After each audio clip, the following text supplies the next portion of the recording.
देखो, तो तुम्हें रिस्पिरेशन में मैंने 4 पार्ट्स बताए हैं, एकदम आसान है। रिस्पिरेशन चैप्टर बेटा एकदम आसान है। रिस्पिरेशन में सबसे पहले मैंने बहुत डिटेल से आपको बता दिया बच्चा लोग, ग्लाइकोलिसिस पूरा डिटेल से बताया है, कहानी वहानी सुना उना करके, पागल ढाप पूरा अच्छे से बता दिया है, तो कोई टेंशन नहीं है, ग्लाइकोलिसिस में आपको कोई प्रॉब्लम नहीं। बोले ठीक है। दूसरा जो है आपका मैंने बताया बहुत ही सिंपल स्वीट सा है, लिंक रिएक्शन। एनसीईआरटी में लिंक रिएक्शन तो नहीं दे रखा है इस नाम से, लेकिन मैंने आपको डिटेल से बता दिया, लिंक रिएक्शन में भी कोई इश्यू नहीं। ठीक है। तीसरा जो है वो है Krebs cycle. Third is the Krebs cycle. पिछले क्लास में आपको मैंने डिटेल से क्रेब्स साइकिल भी करा दिया, और साथ में मैंने एम्फीबोलिक पाथवे भी पढ़ा दिया कि कैसे रेस्पिरेशन के दौरान में एक बड़ा सब्सटेंस ग्लूकोज नाम का छोटे छोटे पार्ट्स में टूटता है ना, कैटाबोलिज्म होता है। लेकिन ये गलत है, कैटाबोलिज्म के साथ साथ चलो उसके जो प्रोडक्ट्स होते हैं वो नए चीज बनाते हैं, सिंथेसाइज करते हैं, वो एनाबोलिज्म भी है। इसलिए रेस्पिरेशन को एम्फीबोलिज्म कहोगे ज्यादा बेटर है। चलिए ठीक है। फोर्थ आज पढ़ना है ईटीएस, इलेक्ट्रॉन ट्रांसपोर्ट सिस्टम, जिसमें सभी की हालत खराब हो जाती है। सभी को लगता है थोड़ा डिफिकल्ट है, लेकिन इतना भी नहीं है। ईटीएस सभी को लगता है इलेक्ट्रॉन ट्रांसपोर्ट सिस्टम डिफिकल्ट है, लेकिन बेटा डिफिकल्ट नहीं है। इसे हम लोग ईटीसी भी कहते हैं, इलेक्ट्रॉन ट्रांसपोर्ट चेन कहते हैं, क्योंकि इलेक्ट्रॉन ट्रांसपोर्ट हो रहा है in the form of chain. Electron बच्चा, ये इलेक्ट्रॉन है, एक जगह से दूसरे जगह जाएगा, तीसरे जगह जाएगा, चेन के फॉर्म में ये मूव हो रहा है, इसलिए नाम रखा इलेक्ट्रॉन ट्रांसपोर्ट चेन या सिस्टम। चलिए देखते हैं ये क्यों बनाने की जरूरत पड़ी। तो उसका इंट्रो पार्ट ये है कि आपको जब मैंने रेस्पिरेशन चैप्टर स्टार्ट किया था तो आपको बोला था कि ग्लूकोज के अंदर में कितने हाइड्रोजन है ये इंपॉर्टेंट है। C6 H12O6 ये बच्चा ग्लूकोज है, और ग्लूकोज के अंदर देखिए हाइड्रोजन है बेटा 12। मान लो बेटा 12 चोर है ना, थिफ चोरी किया, यानी इस चैप्टर में बेटा 12 चोर हैं, और इस चोर को बेटा पुलिस पकड़ेगी। तो ये 12 हाइड्रोजन है बच्चा, 12 हाइड्रोजन को स्टेप वाइज पुलिस इसे पकड़ करके ले जाएगी। अब 12 चोर को बेटा 12 पुलिस पकड़ना है। पुलिस का नाम है बच्चा लोग नैड, NAD+। तो 12 बार पुलिस आएगी, जिसमें से नैड नाम की पुलिस बच्चा 10 बार आएगी, और यहां से हाइड्रोजन ले करके कन्वर्ट हो जाएगी 10 मॉलिक्यूल ऑफ NADH और H+ में। यानी 10 बार नैड नाम का सब्सटेंस आएगा और हाइड्रोजन लेकर के चला जाएगा, और किस में कन्वर्ट हो जाएगा? NADH में। आ गया समझ में? सिंपल है, ठीक है। लेकिन सर हाइड्रोजन तो 12 है, चोर तो 12 है सर, आपने 10 ही चोर को पकड़ा है। नहीं, 2 चोर को और पकड़ लेते, 2 चोर और है जिसे पकड़ने के लिए स्पेशल आर्मी बुलाता हूं। तो आर्मी का नाम है, ये दूसरी तरह का पुलिस है जिसका नाम है फैड, FAD। एनसीईआरटी में गलती से फैड प्लस लिख दिया है, टेंशन मत ली। फैड नाम की पुलिस आएगी और हाइड्रोजन पकड़ करके कन्वर्ट हो जाएगी फैड H2 में, वो कन्वर्ट हो जाएगी फैड H2 में, खत्म। यानी इस चैप्टर में आपको 12 बार हाइड्रोजन निकालना है, 10 बार आप नैड से निकालोगे, 2 बार बच्चा फैड से निकालोगे, कहानी खत्म। बोले सर पुलिस पकड़ के ले गई, सर हाइड्रोजन को पकड़ के ले गई, हाइड्रोजन तो चोर है, पुलिस बेटा नैड है, सर इसे कहां ले जाएगी पुलिस? बेटा पुलिस कहां ले जाती है चोर को? जेल में। जेल का नाम है बेटा ETS, जेल का नाम है ETS, जो आज पढ़ने वाले जेल में, जेल का नाम ETS है, ठीक है। इस चोर को भी कहां ले जाएंगे? ETS नाम के जेल में ले जाएंगे। अब सोचो, इस पुलिस ने बेटा चोर को पकड़ लिया, चोर के पास एनर्जी तो होगा, अरे चोर ने बेटा चोरी की है, डकैती की है, किसी का पैसा मार लिया है, तो उस चोर के पास पैसा तो होगा, तो जेलर क्या करेगा? पहले पैसा छीनेगा ना। ग्लूकोज के अंदर हाइड्रोजन है, हाइड्रोजन को पकड़ लिया किसने? पुलिस ने, जिसका नाम है नैड और फैड, पकड़ करके कहां ले गई? जेल में। अब जेल में बेटा चोर से उसका ताकत छीनेंगे, पैसा छीनेंगे, तो बेटा रूल ये है कि एक चोर बेटा उसके पास पैसा कितना था, 3 रुपए थे। तो यहां देखिए बेटा 10 चोर है ना, एक चोर से 3 रुपए आएंगे, तो बेटा 10 चोर से आएंगे 30 एटीपी। याद रखिएगा हमारा रूल क्या है, एक NADH 3 एटीपी बनाता है, तो 10 NADH 30 एटीपी बनाएगा। क्लियर? लेकिन जो फैड H2 नाम का चोर है बेटा, उसके पास एनर्जी कम है। एक फैड H2 से 2 एटीपी बनेंगे, तो 2 FADH2 है, तो बेटा यहां बनेंगे टोटल 4 एटीपी। कितने एटीपी बनेंगे, 4 एटीपी। तो अब इस चोर भाई साहब से एक और काम लिया जाएगा। बोले सर क्या? ETS बोलेगा मेरे पास ऑक्सीजन है, ETS बोलेगा भाई मेरे पास ऑक्सीजन है, और NADH तुम्हारे पास हाइड्रोजन है, हाइड्रोजन दे दो, और मेरे पास ऑक्सीजन है, हम लोग मिलकर के बनाएंगे वाटर। तो 10 NADH से बनेंगे बेटा 10 वाटर बनेंगे। वाटर को बेटा कहते हैं मेटाबॉलिक वाटर, याद रखिएगा। जो बेटा NADH है उसके पास हाइड्रोजन है, हाइड्रोजन ले जाओ भाई, दे दिया। ETS बोलेगा मेरे पास ऑक्सीजन है, हाइड्रोजन और ऑक्सीजन मिलकर के वाटर बन गए 10 मेटाबॉलिक वाटर। 2 FADH2 है, वो भी अपना हाइड्रोजन ETS को दे दिया, इससे भी बने बेटा 2 वाटर। यानी कि ETS ओवरऑल क्या बनाता है, ध्यान से सुन लीजिए।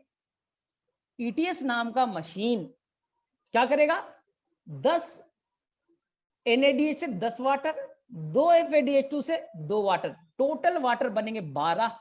तो नीट के एग्जाम में आएगा कितना मेटाबॉलिक वाटर बना, आंसर लिख करके आएगा 12। एटीपी कितना बना, एक चोर से 3 एटीपी, NADH नाम के चोर से 3 एटीपी, तो 10 NADH है तो 30 एटीपी, और FADH2 छोटा चोर है, कम चोरी किया होगा, एक चोर से 2 एटीपी, तो 2 चोर से बेटा 4 एटीपी। यानी कि ETS नाम का मशीन अभी 34 एटीपी बना करके देगा, और बेटा 12 वाटर मुझे बना करके देगा। सर कैसे बनेगा, इसके लिए मुझे NCERT का हेल्प लेना पड़ेगा। अब सभी बच्चा, ठीक है अभी जरूरत नहीं है, थोड़ी देर में आपकी NCERT की जरूरत पड़ेगी। बोले सर ये ETS कहां चल रहा है, ये नीट में लगातार 3 बार क्वेश्चन पूछा गया, और कम से कम मैंने 30 बार आपको बता रखा है। 3 बार नीट में आया है और 30 बार मैंने बताया है आपको ETS मशीन कहां रन करता है और कैसे रन करता है। चलिए देखते, ध्यान से सुनिएगा, ध्यान से सुनिए। ये बच्चा माइटोकॉन्ड्रिया का ये आउटर मेम्ब्रेन है, ध्यान से सुनिएगा बच्चा, ये बेटा माइटोकॉन्ड्रिया का आउटर मेम्ब्रेन है, बोले ठीक। और ये बच्चा माइटोकॉन्ड्रिया का इनर मेम्ब्रेन है, जिसमें फिंगर लाइक प्रोजेक्शन है, देख लीजिए फिंगर लाइक प्रोजेक्शन है, जिसे आप क्रिस्टी कहते हैं, ठीक है। बोले हाँ सर याद है। और अंदर में बेटा ये व्हाइट वाला फ्लूइड पार्ट जो तुम्हें दिख रहा है, लिक्विड वाला पार्ट दिख रहा है, ये बेटा मैट्रिक्स है। बोले हाँ सर ये भी याद है, ठीक है। अब सेकेंड चीज सीखिए, ये बेटा जो येलो वाला है इसका नाम है आउटर मेम्ब्रेन, बोले याद है।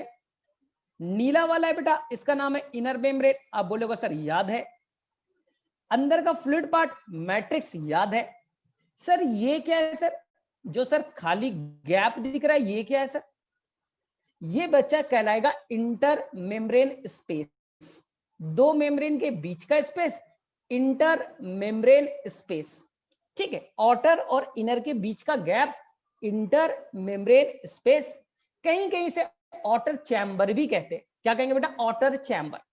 अब देखिए ध्यान से, ETS यही लोकेटेड, देख लीजिए ETS यही है रेड वाला, ये बेटा ETS, this is the ETS। इस इनर मेम्ब्रेन पे लाखों बेटा लाखों, कोई एक नहीं लाखों अमाउंट में ETS बैठा हुआ है, लाखों अमाउंट में ETS बैठा हुआ है। हमें ETS पढ़ना है तो सबसे अच्छा तरीका है कि हम लोग बेटा एक कैंची ले, और कैंची से बेटा यहां से यहां काट दे, यहां से यहां काट करके देखे, तो अपने आप सारी कहानी क्लियर हो जाएगी, सारी कहानी क्लियर हो जाएगी। बोले हाँ। ETS पढ़ना है तो हम लोग बेटा मेम्ब्रेन को, माइटोकॉन्ड्रिया को काट करके देखते। NCERT भी काट करके देखा है बच्चा, बस NCERT का फिगर जो है वो फ्लैट है, इस तरह से वर्टिकल है, हम हॉरिजॉन्टल बनाएंगे। NCERT ऐसा फिगर बनाएगा वर्टिकल, हम बच्चा हॉरिजॉन्टल बनाएंगे। बस मेरे और NCERT के फिगर में यही डिफरेंस रहेगा। बोले ठीक है सर। तो सबसे पहले बच्चा हमने समझने के लिए ये येलो वाला बना दिया आउटर मेम्ब्रेन।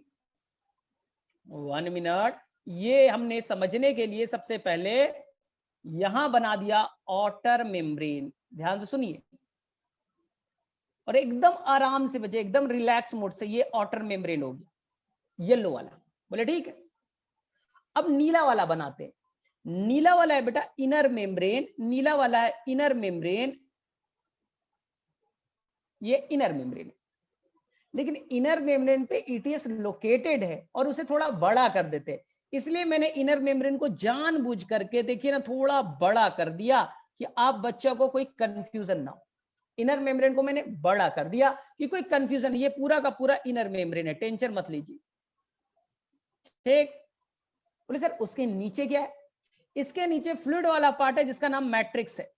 फ्लूइड वाला पार्ट क्या नाम है? मैट्रिक्स। बोले हाँ सर याद रहेगा। सर येलो वाला ये बेटा आउटर मेम्ब्रेन है, टेंशन मत लीजिए। सर नीला वाला ये बेटा इनर मेम्ब्रेन है, टेंशन मत लीजिए। सर दोनों क्या गैप का नाम क्या था? भूल गए? भूलना नहीं है, ये है इंटर मेम्ब्रेन स्पेस, या तुम आउटर चैम्बर भी कह सकते हो, लेकिन एनसीईआरटी इंटर मेम्ब्रेन स्पेस कहती है, तुम वही मानो। बोले ठीक है सर। तो यहां तक फिगर में कोई गड़बड़ नहीं है। मैंने ये वाला व्हाइट वाला पोर्शन को बड़ा करके कट करके देखा, मुझे ऐसा दिख रहा है। बोले सर ये ईटीएस होता क्या है? सिंपल से लैंग्वेज में बता दो। ईटीएस कुछ नहीं है बच्चा। ईटीएस को हमने समझने के लिए, ईटीएस को हमने समझने के लिए 5 कॉम्प्लेक्स में डिवाइड कर दिया, यानी 5 टुकड़ों में तोड़ दिया। ईटीएस को समझने के लिए हमने 5 पार्ट में तोड़ दिया। ये पहला क्वेश्चन आपसे बनेगा कि ईटीएस कितने कॉम्प्लेक्स का बना है और उसका नाम बताइए। बोले सर बहुत आसान है ये। सर देखिए ना सर, हो गया कॉम्प्लेक्स 1, लिख दो बेटा 1 लिख दो, हो गया कॉम्प्लेक्स 1। कॉम्प्लेक्स 2 अभी मत लिखिएगा, थोड़ा गड़बड़ हो जाएगा। तो 1 के बाद बच्चे लोग हम लोग लिखते हैं 3, 1 के बाद बेटा 3, यानी कि हमने 2 बीच से गायब कर दिया। जब 2 की जरूरत होगी लिखूंगा। 3 के बाद लिखिए बच्चे लोग 4, 3 के बाद क्या लिखेंगे? 4। बोले ठीक है सर। 4 के बाद में बच्चे लोग यहां पर लिख देंगे हाफ मॉलिक्यूल ऑफ ऑक्सीजन। 4 से कौन जुटा है बेटा? Half molecule of oxygen. बोले ठीक है सर। 5 है कि नहीं? है। 5 तुम्हारे जानने पहचानने वाला है बेटा, कोई नया चीज नहीं। 5 को आप बच्चे लोग जानते हो। बोले कौन है सर? 5 को कहते हैं बेटा F0 F1 particle. F0 F1 particle, जिसे आप ऑक्सीजोम के नाम से जानते थे। हमारी एनसीईआरटी इसे एटीपीएज भी कह सकती है, एटीपी सिंथेज भी कह सकते हो, मल्टीपल नेम है। तो जो आपको ये वाला दिख रहा है बेटा, ये वाला इनर मेम्ब्रेन पे कुछ बेटा elementary particle, F0 F1 particle, Fernandez and Moran particle इसे कहते हैं। इसी को हम लोग फोटोसिंथेसिस चैप्टर में एटीपीएज कह देंगे, फोटोसिंथेसिस में एटीपी सिंथेज कह देंगे। मल्टीपल नेम है इस F0 F1 पार्टिकल के, मल्टीपल नेम है, लेकिन यहां पर फिलहाल इसे हम लोग कॉम्प्लेक्स 5 कहेंगे। तो आपकी एनसीईआरटी एकदम साफ लिखती है, the complex 5 ATP synthase is consist of 2 parts. F0 जो बेटा इंटीग्रेटेड है इनर मेम्ब्रेन में, इनर मेम्ब्रेन में बेटा एम्बेडेड है। F1 नहीं है बेटा, F1 देखिए बाहर में पेरीफेरी पे, बाहर में अटैच है। F0 उसके अंदर में इनर मेम्ब्रेन में जुड़ा हुआ है, F0 जुड़ा हुआ है, F1 बेटा बाहर की तरफ पेरीफेरी में है। तो ये हो गया हमारा कॉम्प्लेक्स 5। बोले हाँ सर, कॉम्प्लेक्स 5 बच्चा आने वाले फोटोसिंथेसिस में भी काम आएगा, याद रखिएगा। इसी को नाम है F0 F1 पार्टिकल। बोले ठीक है सर, होता क्या है बता दो, कितने कॉम्प्लेक्स, ये आज का क्वेश्चन। तो बोले सर 5 कॉम्प्लेक्स, आपने बोला तो था लेकिन नाम नहीं बताया। कॉम्प्लेक्स 1 को देखिए बेटा, कॉम्प्लेक्स 1 क्या करेगा उसी पे नाम देंगे। कॉम्प्लेक्स 1 के पास में आएगा NADH और H+। ध्यान से सुनिएगा, ज्यादा बेटा आपको डिटेल में नहीं जाना है, क्योंकि क्वेश्चन आता है चुल्लू वाला, एकदम बेटा एकदम छोटा मोटा बेटा आता है क्वेश्चन, और हम लोग हाई फाई पढ़ लेते हैं। तो हम लोग हाई फाई नहीं ज्यादा पढ़ना है, एनसीईआरटी पढ़ना है। तो NADH और H+ नाम का सब्सटेंस आएगा, ध्यान से सुनिएगा। और NADH क्या करेगा बेटा, अपना इलेक्ट्रॉन हैंड ओवर कर देगा कॉम्प्लेक्स 1 को। कॉम्प्लेक्स 1 में बेटा दो दोस्त थे, एक का नाम है FMN, जिसका फुल फॉर्म है, मत जाइए बच्चा, फ्लेवीन मोनोन्यूक्लियोटाइड कहते हैं, और एक दोस्त का नाम है बच्चा FES। तो दो दोस्त है, एक FMN है और एक है बच्चा FES, दो दोस्त हैं FMN और FES। बोले ठीक है सर, क्या करते हैं ये? तो याद रखना बेटा, complex 1 is consist of two parts, one is called FMN और वन इज कॉल्ड FES। बस बेटा और डिटेल में मत जाइएगा। सर करते क्या है, ये NADH का इलेक्ट्रॉन ले लेंगे, NADH का इलेक्ट्रॉन ले लेंगे और इस इलेक्ट्रॉन को हैंड ओवर कर देंगे बच्चा, एक सब्सटेंस है जिसे आप कहते हो यूबिक्विनोन, यूबिक्विनोन, उसे हैंड ओवर कर देंगे। NADH का इलेक्ट्रॉन ले लेंगे और UQ को ट्रांसफर कर देंगे। खत्म कहानी बेटा, खत्म, कहानी खत्म हो गई। अब डिटेल में मत जाइए। बोले सर NADH से आपने इलेक्ट्रॉन तो ले लिया, सर इसका प्रोटॉन क्या किया? तो प्रोटॉन को बच्चा हमने ढकेल दिया है, प्रोटॉन को बच्चा हमने ढकेल दिया है इंटर मेम्ब्रेन स्पेस में। तो मैंने दो प्रोटॉन को ढकेल दिया कहां बच्चा लोग? इंटर मेम्ब्रेन स्पेस में। ये मैं थोड़ा भी ओल्ड एनसीईआरटी को बता रहा हूं, नई एनसीईआरटी के अकॉर्डिंग, नए एनसीईआरटी के अकॉर्डिंग जो तुम्हारे हाथ में है, दो प्रोटॉन के जगह बेटा यहां पर 4 प्रोटॉन कर लोगे, प्रॉब्लम सॉल्व हो जाएगा। नए एनसीईआरटी के अकॉर्डिंग 4 प्रोटॉन है और पुराने एनसीईआरटी के अकॉर्डिंग बेटा 2 प्रोटॉन है, बस। और कोई डिफरेंस है, ज्यादा डिटेल में मत जाइए। सर 4 प्रोटॉन कहां से कहां कैसे चला गया? सिंपल, NADH ने अपना इलेक्ट्रॉन दे दिया, जब इलेक्ट्रॉन देगा उसी दौरान कॉम्प्लेक्स 1 प्रोटॉन को पकड़ेगा मैट्रिक्स से, 4 प्रोटॉन को पकड़ेगा मैट्रिक्स से और बेटा ढकेल देगा कहां? तो वो ढकेल देगा बच्चे लोग इंटर मेम्ब्रेन स्पेस में। कहानी बेटा खत्म हो गई, ज्यादा रिसर्च में नहीं जाना है। बोले ठीक है सर। तो कॉम्प्लेक्स 1 ने NADH को इनटेक कर लिया, उसका इलेक्ट्रॉन को ले लिया, प्रोटॉन को ले लिया, इसलिए कॉम्प्लेक्स 1 का नाम है NADH डिहाइड्रोजिनेस।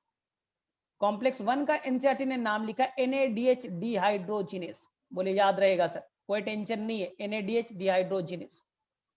बोले सर आगे वाला इलेक्ट्रॉन क्या होगा? सर इलेक्ट्रॉन अब कहां जाएगा? UQ में।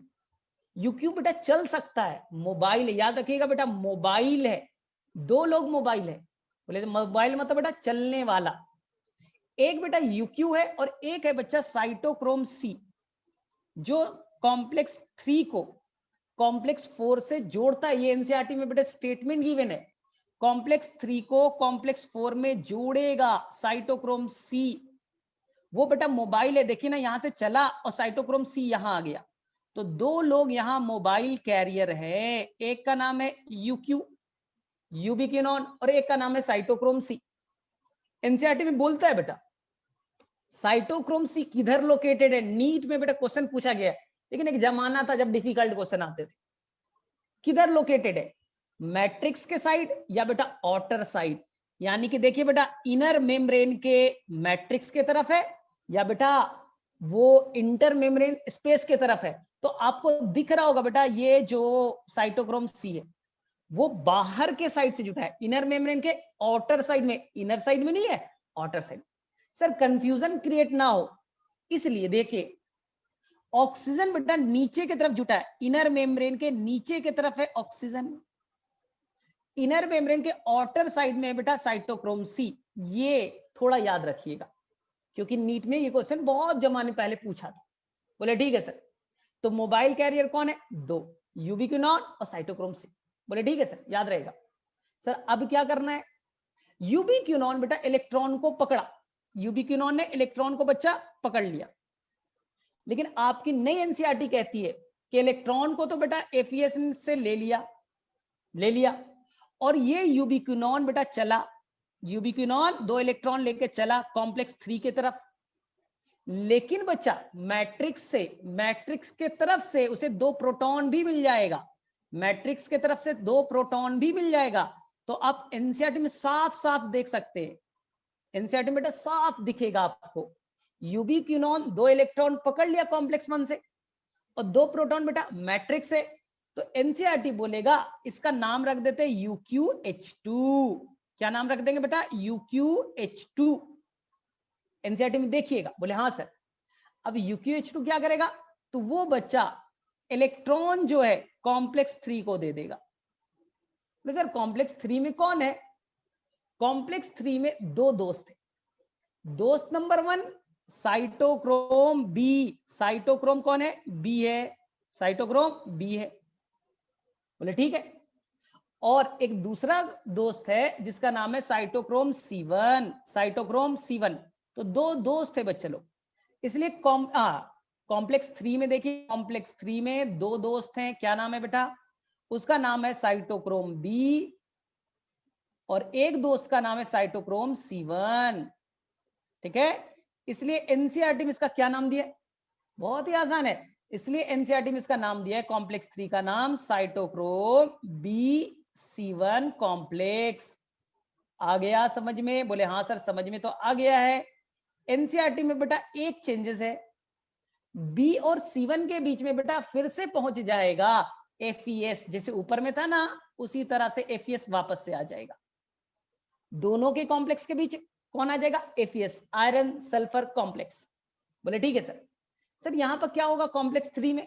डिटेल नहीं जानना है आपको, बस याद रखना है UQH2 के पास इलेक्ट्रॉन था, दे दिया। बोले बेटा प्रोटॉन भी है, प्रोटॉन भी ले लो। तो इलेक्ट्रॉन को तो बेटा साइटोक्रोम बी पकड़ लेगा। ध्यान से देखिए, इलेक्ट्रॉन को तो साइटोक्रोम बी पकड़ लेगा और हैंड ओवर कर देगा C1 को। C1 से चला जाएगा C में। इलेक्ट्रॉन का मूवमेंट बेटा इलेक्ट्रॉन ट्रांसपोर्ट सिस्टम, प्रोटॉन का मूवमेंट नहीं है, इलेक्ट्रॉन का मूवमेंट है। इलेक्ट्रॉन मूव कर गया। बोले सर प्रोटॉन कहां गया? इस प्रोटॉन को बच्चा ढकेल दिया गया है वापस से इंटर मेम्ब्रेन स्पेस में।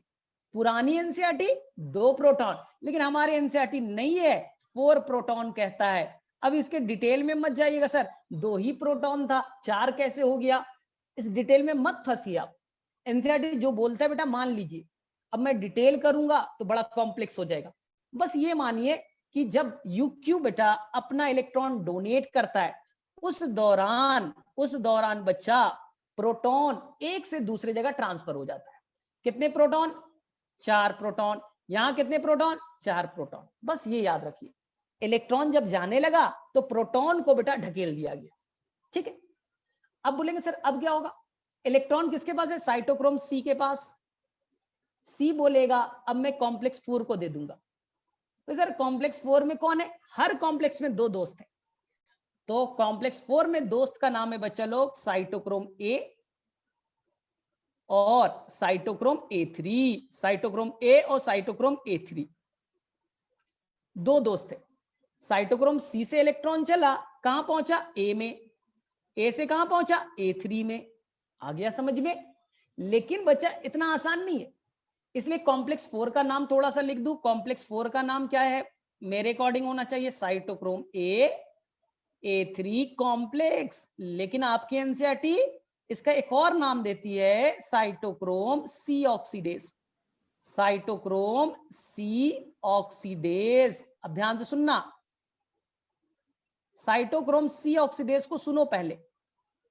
एक A तो है, एक दोस्त बेटा A3 भी है, लेकिन यहां पर बेटा इन दोनों दोस्त के बीच 2 कॉपर भी है। They have 2 copper centre. NCERT में देखिए 2 कॉपर बेटा बहुत अच्छे से बनाया गया है। एक कॉपर साइटोक्रोम A3 के पास बना दिया एनसीईआरटी ने, और एक बना दिया गया साइटोक्रोम A3 के पास और साइटोक्रोम A के पास। ये बेटा कॉपर है, तो हाउ मेनी कॉपर? 2 कॉपर है, 2 कॉपर सेंटर। बोले सर इलेक्ट्रॉन अब कहां गया? अल्टीमेटली इलेक्ट्रॉन ऑक्सीजन के पास आ जाएगा। अल्टीमेट इलेक्ट्रॉन एक्सेप्टर कौन? ऑक्सीजन।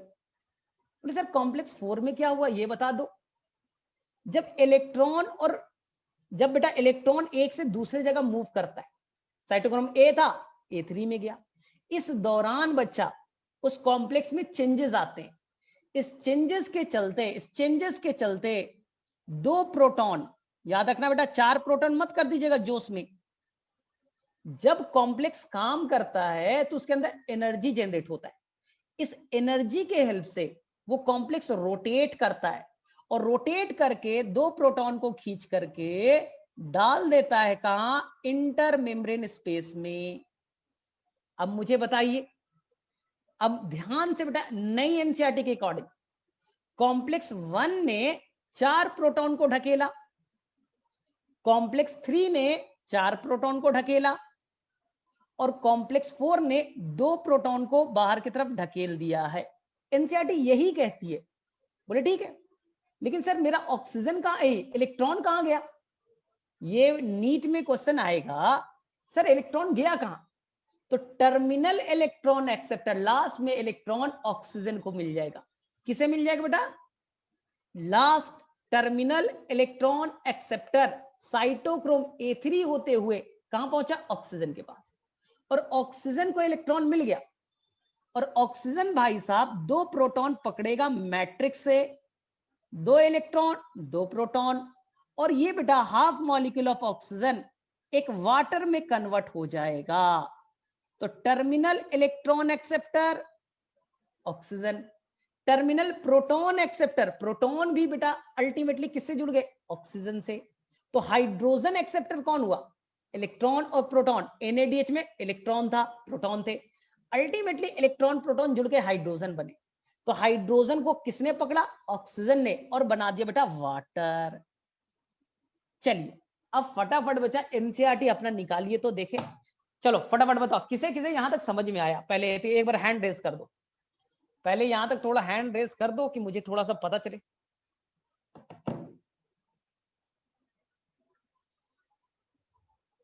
अब मैंने बोला ना, इसकी बहुत डिटेल में मत जाओ, ना तो फिर हम लोग एनसीईआरटी से बाहर चले जाएंगे।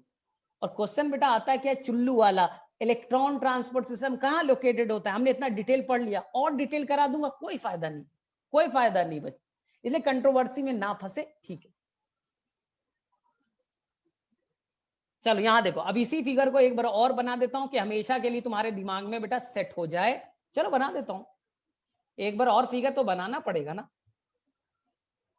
ठीक है, और बेटा कॉम्प्लेक्स 2 कहां गया, ये अभी तक मैंने एकदम क्लियर कर देता हूं। कॉम्प्लेक्स 2 का कहानी अभी तक मैंने लाया ही नहीं।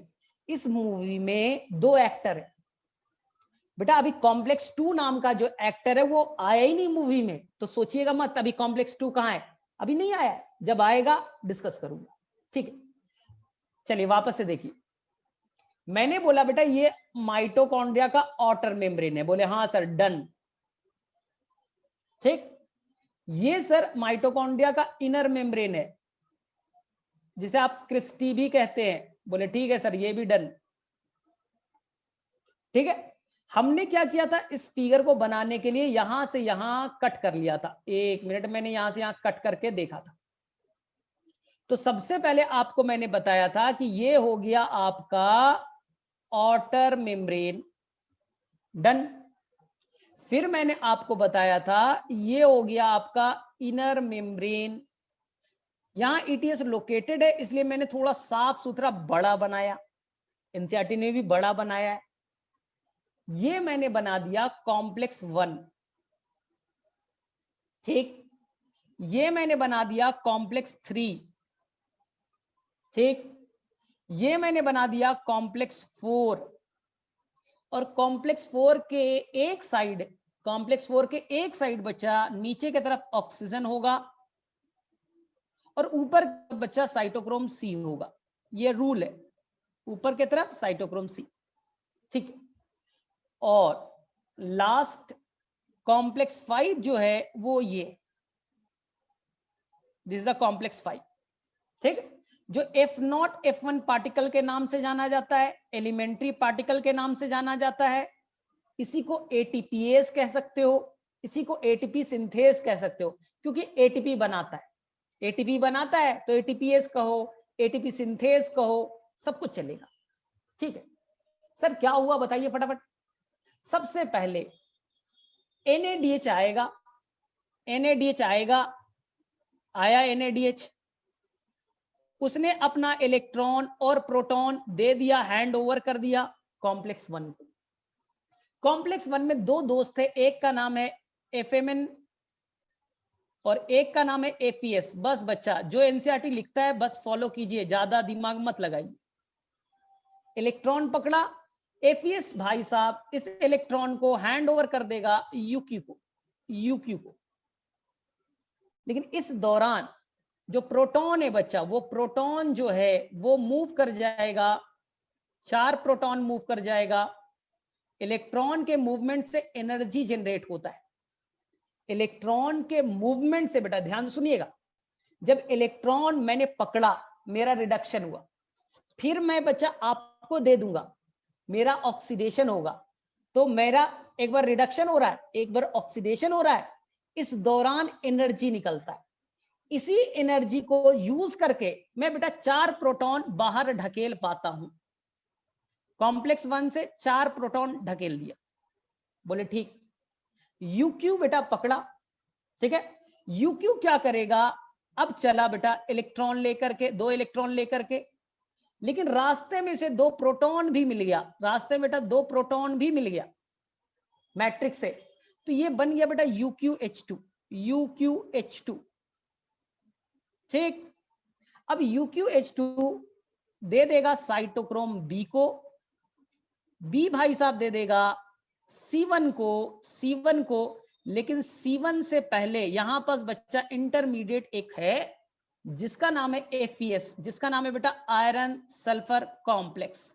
एनसीईआरटी को देखिए, नई वाले एनसीईआरटी को, बोले ठीक है सर क्या होगा, UQH2 इलेक्ट्रॉन डोनेट कर दिया, साइटोक्रोम बी रिड्यूस हो गया। अब वो इलेक्ट्रॉन एफईएस को डालेगा, ऑक्सीडेशन होगा, एनर्जी जनरेट करेगा। इसी एनर्जी के जनरेशन से 4 प्रोटॉन आप फिर से ढकेल देंगे, ठीक है, कहां, बाहर में, आउटर चैम्बर में।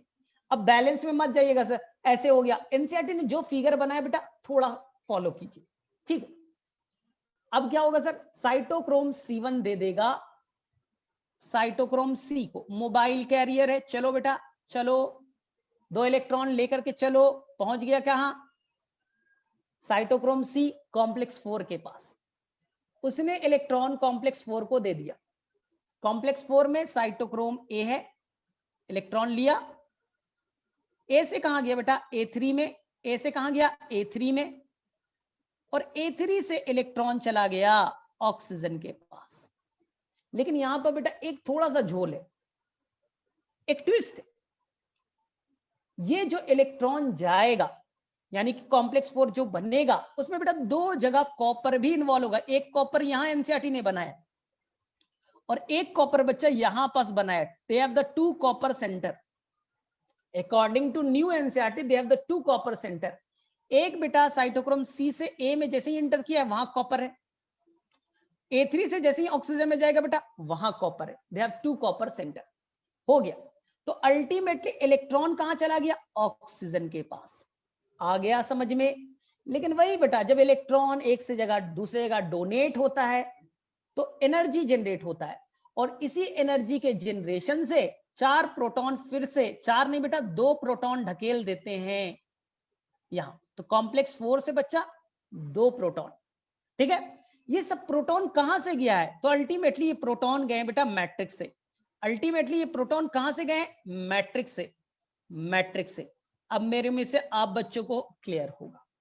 एनसीईआरटी का फिगर निकालिए और अब आराम से देखिए। लेकिन एनसीईआरटी में बेटा उसी में कॉम्प्लेक्स 2 बना के बहुत बड़ा झोल कर दिया, इसलिए आपको समझ में नहीं आता ये फिगर। तो मैं बहुत अच्छे से क्लियर करूंगा कॉम्प्लेक्स 2 को भी। सर अब होगा क्या, तो टर्मिनल इलेक्ट्रॉन एक्सेप्टर कौन, ऑक्सीजन। ऑक्सीजन के पास इलेक्ट्रॉन चला गया, ऑक्सीजन रिड्यूस हो गया।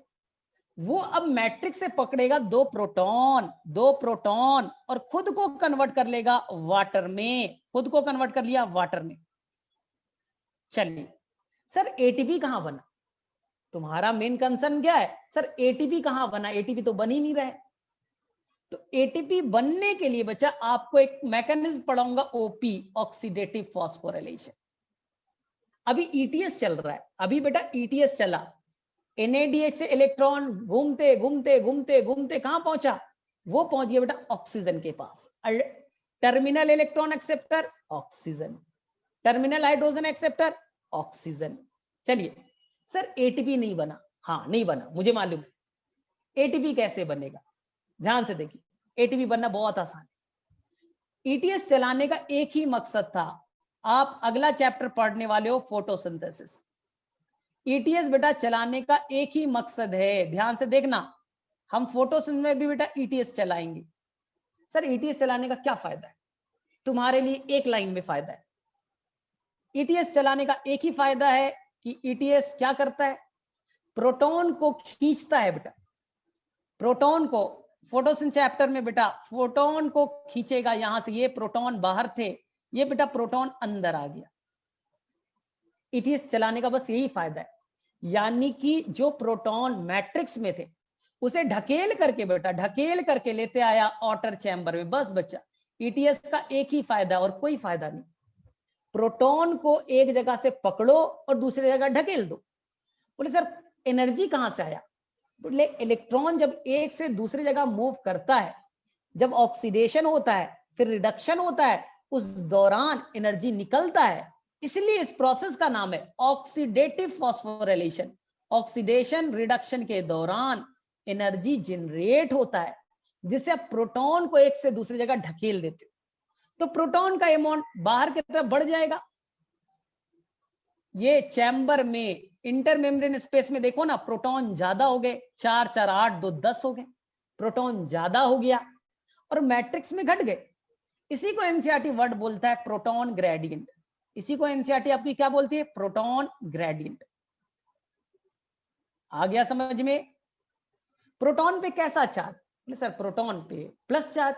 तो देखिए ना, मेम्ब्रेन इधर वाला, इस मेम्ब्रेन पे देखिए प्रोटॉन ज्यादा है, पॉजिटिव चार्ज, और अंदर वाले मेम्ब्रेन पे प्रोटॉन कम है, नेगेटिव चार्ज। यही तो पोटेंशियल डिफरेंस बन रहा है, यही तो बेटा पोटेंशियल डिफरेंस बन रहा है।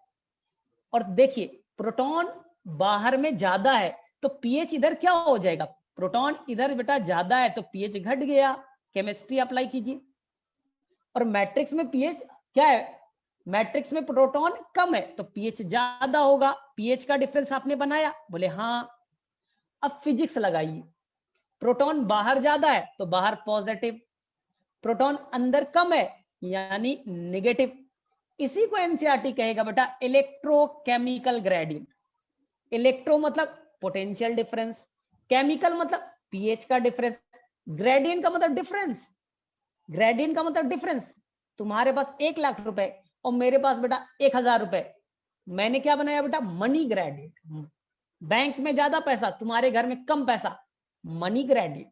एक तरफ पानी ज्यादा, एक तरफ पानी कम, वाटर ग्रेडियंट। एक तरफ प्रोटॉन ज्यादा, एक तरफ प्रोटॉन कम, प्रोटॉन ग्रेडियंट। तो आपने ग्रेडियंट बना दिया। बोले सर एटीपी कैसे बनेगा ये बताओ ना। देखिए सिंपल कहानी, तिहाड़ जेल का कहानी सुना देता हूं।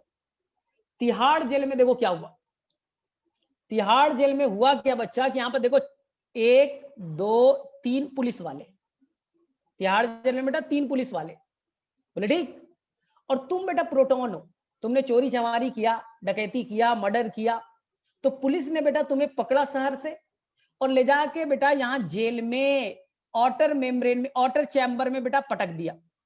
इंटर मेम्ब्रेन स्पेस या ऑटर चैम्बर में बेटा तुम्हें रख दिया, शहर से पकड़ा पुलिस ने और बेटा जेल में बंद कर दिया। तो जेल में बेटा चोर की क्वांटिटी ज्यादा, बोले हाँ सर, और शहर में चोर की क्वांटिटी कम, बोले एकदम करेक्ट। अब चोर बोल रहा है कि सर हमें घर जाने दो। देखो ना चोर बेटा कितना मुश्किल से आया है, पुलिस ने बेटा कितनी ताकत खर्च करके ऑक्सीडेशन रिडक्शन करके चोर को पकड़ा और बेटा कहां डाल दिया, जेल में। तो जेल में 4 प्रोटॉन, जेल में 4 प्रोटॉन और 2 प्रोटॉन, यानी 3 पुलिस वाले ने मिलकर के बेटा 10 प्रोटॉन पकड़ा, 10 चोर पकड़े। तो प्रोटॉन ज्यादा, शहर में चोर कम हो गए। अब चोर बोल रहा है मन नहीं लग रहा है, घर जाना है, ऐसा थोड़ी ना होगा बेटा। तुम चोरी किए, जेल चले गए, अब क्या बेटा इस मेम्ब्रेन को क्रॉस करके आ जाओगे, वो तो पुलिस था तुम्हें पकड़ के लाया था। बोले सर जाना चाहते हैं बेटा, प्रोटॉन के लिए ये मेम्ब्रेन इम्परमेबल है, तुम वापस से क्रॉस करके अपने मन से नहीं जा सकते। तिहाड़ जेल में तुम्हें बंद कर दिया और बोले सर मन नहीं कर रहा है सर, शाम में मन नहीं कर रहा है, मुझे जाना है मिलने के लिए घर वाले से, क्या जाने देगा? क्या बेटा तुम उस तिहाड़ जेल के बाउंड्री को क्रॉस कर लोगे? नहीं, क्योंकि इम्परमेबल है। तो इनर मेम्ब्रेन प्रोटॉन के लिए इम्परमिएबल है। अब देखिए, तो बोले सर कैसे होगा? तो वहां बेटा कुछ पैसा वैसा खर्च करो, थोड़ा घूस दो, करप्शन दो। तो बोले सर करप्शन मतलब? यहां बच्चा एक है करप्शन से बिकने वाला चौकीदार, जिसका नाम है बेटा F0F1 पार्टिकल, जिसे तुम कहते हो कॉम्प्लेक्स 5। ये बेटा चौकीदार है। बोले देखो ना, पैसा दोगे तो बेटा सब काम कर दूंगा, भेज दूंगा घर। बोले ठीक है भेज दो। तो ध्यान से सुनना बच्चा, ध्यान से सुनिएगा, बहुत ही आसान है, बहुत ही आसान है। पुरानी एनसीईआरटी के अकॉर्डिंग, ध्यान से सुनो पहले, पुरानी एनसीईआरटी के अकॉर्डिंग कॉम्प्लेक्स 1 से बेटा केवल 2 प्रोटॉन जाते हैं। पुरानी एनसीईआरटी के अकॉर्डिंग कॉम्प्लेक्स 3 से 2 प्रोटॉन जाते हैं। पुरानी एनसीईआरटी के अकॉर्डिंग कॉम्प्लेक्स 4 से 2 प्रोटॉन जाते हैं। टोटल कितने पेयर? बोले सर 3 पेयर। नई एनसीईआरटी अभी भूल जाओ थोड़ी देर के लिए, 5 मिनट के लिए। पुराने एनसीईआरटी के अकॉर्डिंग 3 कॉम्प्लेक्स 1, 3 एंड 4, एक एक पेयर प्रोटॉन गया। अब प्रोटॉन बेटा जाना चाहता अपना घर, तो बेटा चौकीदार को पैसा दिया, चौकीदार बोला ठीक है। यानी प्रोटॉन ग्रेडियंट बेटा एक फोर्स बनाएगा, प्रोटॉन मोटिव फोर्स। प्रोटॉन भरते जा रहा है, भरते जा रहा है, भरते जा रहा है, ताकत बनते जा रहे हैं, बनते जा रहे हैं, बनते जा रहे हैं। अब इस ताकत से बेटा ये प्रोटॉन मूव किया। एक पेयर प्रोटॉन गया, F0 को हिट मारा चौकीदार को। चौकीदार बोलेगा मेरे से क्रॉस कर जाओ, मैं टनल हूं। यानी तिहाड़ जेल में बेटा टनल बना दिया है, बेटा घुस जाओ, चलो बेटा यहां घुस जाओ, F0 को क्रॉस करो, कोई टेंशन नहीं है। F1 बेटा, F1 क्या है? पेरीफेरी पे, बाहर की तरफ है। और जो ये F1 है ना यहां पास बच्चा, ये क्या होगा, जैसे ही तुम उस टनल से निकलोगे और F1 को हिट करोगे, टरबाइन मशीन की तरह घूम जाएगा। तुम बेटा ताकत से भाग रहे हो, और F1 क्या बेटा? टरबाइन मशीन है, घूम जाएगा। और टरबाइन मशीन बेटा जैसे ही ताकत से घूमा, यानी कि जैसे ही प्रोटॉन यहां से यहां भागा, एक पेयर प्रोटॉन मूव किए, तो टरबाइन मशीन घूम गया। और जब टरबाइन मशीन यानी F1 बेटा घूमेगा, ताकत, उस ताकत को, प्रोटॉन मोटिव फोर्स के ताकत को टरबाइन मशीन ने कैच किया, और इसी से बन जाएगा बच्चा एडिनोसाइन डाइफॉस्फेट में इनऑर्गेनिक फॉस्फेट जुटेगा और बनेगा एटीपी। अब मुझे बताइए कितने पेयर पुराने एनसीईआरटी के अकॉर्डिंग कितने पेयर ट्रांसफर किए थे एक एनएडीएच ने? तो बोले सर 3 पेयर। एक पेयर गया 1 एटीपी, दूसरा पेयर गया 2 एटीपी, तीसरा पेयर गया 3 ATP. According to old NCERT, पुरानी एनसीईआरटी के according 3 pair proton outer side गए थे, जब लौटेंगे तो 3 एटीपी बन जाएगा। ये तो आपके एनसीईआरटी में भी लिखा है, एक पेयर से 1 एटीपी तो 3 पेयर से 3 एटीपी। हो गया क्लियर? लेकिन नई एनसीईआरटी में बेटा बस ये जानिए, नई एनसीईआरटी के अकॉर्डिंग बस ये जानिए, ज्यादा झोल झाल में नहीं पढ़ना है।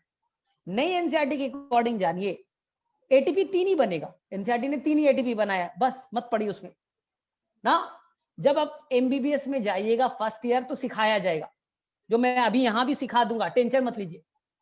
लेकिन नई एनसीईआरटी में लिखा है कि पहला जो कॉम्प्लेक्स है वो 2 पेयर यानी 4 प्रोटॉन, कॉम्प्लेक्स 3 बेटा 4 प्रोटॉन, और कॉम्प्लेक्स 4 बेटा 2 प्रोटॉन को ट्रांसफर करेगा ना। इस अकॉर्डिंग सोचिए 10 कितने प्रोटॉन हो गए? 5 पेयर, 10 प्रोटॉन हो गए ना। इस अकॉर्डिंग तो 5 एटीपी बनना था। इस अकॉर्डिंग कितने एटीपी बनने थे? 5, एक पेयर 1 एटीपी, तो यहां 10 प्रोटॉन गए, 4 4 और 2, तो कितने बनने चाहिए थे? 5 एटीपी। लेकिन एनसीईआरटी बेटा बोलता है नहीं नहीं ऐसा नहीं होता, 3 ही एटीपी बनेगा, ज्यादा झोल में नहीं पड़ते। अब एमबीबीएस में जाके पढ़िएगा, एमबीबीएस में सिखाया जाएगा, एमबीबीएस में सिखाया जाएगा कि बेटा ये सिस्टम गलत है। बोले सर मतलब? एमबीबीएस में बेटा सिखाया जाएगा कि देखिए एक एनएडीएच 4 प्रोटॉन को कॉम्प्लेक्स 1 से, 4 प्रोटॉन कॉम्प्लेक्स 3 से, और 2 प्रोटॉन कॉम्प्लेक्स 4 से ट्रांसफर हुए। According to MBBS course, not the आपका कोर्स के अकॉर्डिंग नहीं है, एमबीबीएस कोर्स के अकॉर्डिंग कहता है बेटा जब 4 प्रोटॉन जाएगा ना, जब 4 प्रोटॉन जाएगा बेटा एक एटीपी बनेगा, यानी एक एटीपी कॉम्प्लेक्स 1 से, एक एटीपी कॉम्प्लेक्स 3 से, और यहां बेटा 4 नहीं है 2 है, तो यहां बेटा बनेंगे 0.5 एटीपी, तो टोटल एटीपी बनेंगे बेटा 2.5। अकॉर्डिंग टू एमबीबीएस कोर्स एक एनएडीएच से 3 एटीपी नहीं बनते, 2.5 बनता है। क्यों? 4 proton 1 ATP, 4 proton 1 ATP, 2 proton आधा एटीपी, तो कितना बनता है बेटा 2.5 एटीपी। तो आपको उस कॉम्प्लेक्स में नहीं जाना, आपको बस जो एनसीईआरटी में फिगर विगर दिया है बस बेटा समझ के कर देना है, टेंशन नहीं लेना है ज्यादा, उसमें मत पड़िएगा बच्चा, ना तो कंफ्यूजन क्रिएट होगा। चलो, तो मेरे में से किसे किसे समझ में आ गया थोड़ा बताओ मुझे, और जिसे कहां पर कंफ्यूजन हुआ वो भी लिखो।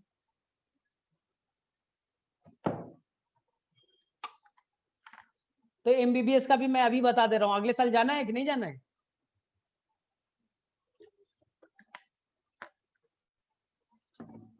तो अगले साल याद रखिएगा, जब एमबीबीएस जाइएगा फिर से ईटीएस पढ़ाया जाएगा, वहां बताया जाएगा तुम लोग गलत पढ़ के आए, तुम लोग क्या पढ़ के आए, एक एनएडीएच 3 एटीपी, गलत है, एक एनएडीएच देगा 2.5 एटीपी, 2.5 एटीपी गिवन होगा। चलो ठीक है, क्लियर यहां तक। चलो अब देखिए ध्यान से, सर कॉम्प्लेक्स 2 कहां गया? टेंशन मत लो बेटा, टेंशन मत लो, कॉम्प्लेक्स 2 ला रहा हूं मार्केट में, और क्लियर होगा अभी कहानी। देखिए ध्यान से, ध्यान से देखिए, ये बच्चा आपका आउटर मेम्ब्रेन, ये बच्चा आपका इनर मेम्ब्रेन, ध्यान से सुनिए, ये आपका इनर मेम्ब्रेन, बोले ठीक, करेक्ट। यहां बच्चा कॉम्प्लेक्स 1, ठीक। पहली बार मैं मार्केट में ला रहा हूं बेटा कॉम्प्लेक्स 2, कॉम्प्लेक्स 2 है, ये है बच्चा लोग कॉम्प्लेक्स 2, थोड़ा छोटा होता है कॉम्प्लेक्स 2, पहली बार बना रहा हूं कॉम्प्लेक्स 2, बोले ठीक है। चलिए ये मैं बना रहा हूं बच्चे लोग कॉम्प्लेक्स 3, ये मैंने बनाया कॉम्प्लेक्स 4, और ये मैंने बनाया कॉम्प्लेक्स 5, कॉम्प्लेक्स 5। अब ध्यान से सुनिए,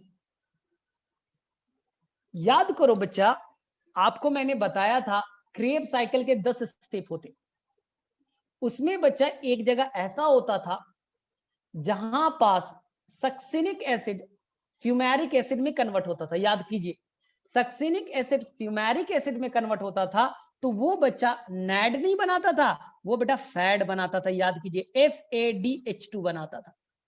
अगर आप बच्चों को याद है तो याद कीजिए, सक्सिनिक एसिड से फ्यूमेरिक बनते थे, आई थिंक स्टेप नंबर 8 था, तो वहां बेटा फैड H2 बनता था, बोले हाँ सर। इसलिए कॉम्प्लेक्स 2 का नाम बेटा फैट H2 डिहाइड्रोजिनेस कह सकते हो, क्योंकि फैट से हाइड्रोजन लेगा, फैट H2 डिहाइड्रोजिनेस। लेकिन आपकी एनसीईआरटी इसका दूसरा नाम देती है, ये भी करेक्ट है, क्योंकि फैट से उसने हाइड्रोजन लिया तो नाम पड़ा फैट H2 डिहाइड्रोजिनेस। लेकिन आपके एनसीईआरटी उसका नाम रखती है बच्चा, जो मैंने पिछले क्लास में बताया था, सक्सिनेट डिहाइड्रोजिनेस।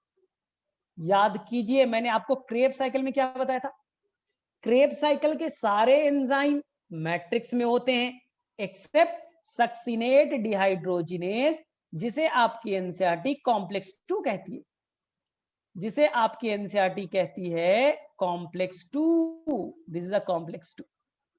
तो ये व्हाइट वाला जो है ये कॉम्प्लेक्स 2 है, बोले ठीक है सर समझ में आ गया। आगे फैट H2 क्या करेगा, अपना इलेक्ट्रॉन दे देगा, अपना इलेक्ट्रॉन दे देगा कॉम्प्लेक्स 2 को, फैट H2 आया, इलेक्ट्रॉन दे दिया, इलेक्ट्रॉन का खेल है बेटा, प्रोटॉन में मत पड़िए, इलेक्ट्रॉन दे दिया, ले लो, फैट H2 बेटा इलेक्ट्रॉन ले लिया। लेकिन फैट H2 को मैंने छोटा क्यों बनाया बेटा, थोड़ा लॉजिकल समझिए, फैट H2 ने इलेक्ट्रॉन लिया, इस इलेक्ट्रॉन को बच्चा अब वो ट्रांसफर कर देगा UQ को, यूबिक्विनोन को, लेकिन बच्चा उसके अंदर औकात नहीं है, कॉम्प्लेक्स 2 के अंदर औकात नहीं है बच्चा कि यहां कोई भी हाइड्रोजन भेज सके, यहां भेजेगा बेटा लड्डू। फैड H2 बेटा औकात लेस है, इलेक्ट्रॉन को पकड़ लिया और यूक्यू में भेजा, जबकि नैड क्या करता था बेटा, प्रोटॉन, 4 प्रोटॉन को ढकेलता था बाहर की तरफ। लेकिन कॉम्प्लेक्स 2 छोटा है, बोलता मेरा औकात नहीं है, मैं नहीं भेज सकता। यहां पर कितना, 0 प्रोटॉन बेटा, लड्डू प्रोटॉन भेजा। अब आगे की कहानी, सर इलेक्ट्रॉन यूक्यू में, यूक्यू बेटा प्रोटॉन ले लेगा, UqH2 बन जाएगा, हाँ करेक्ट। अब सर कॉम्प्लेक्स 3 को इलेक्ट्रॉन जाएगा, एकदम जाएगा, किसके थ्रू, यहां पास से बेटा साइटोक्रोम बी, साइटोक्रोम C1 से इलेक्ट्रॉन कहां गया,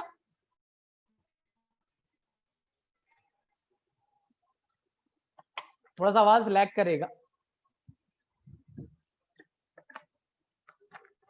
हाँ चलो ठीक है, ध्यान से सुनो, मैंने क्या बोला, फैड H2 आया, ठीक है, अपना इलेक्ट्रॉन दे दिया बच्चा किसे, सक्सिनेट डिहाइड्रोजन।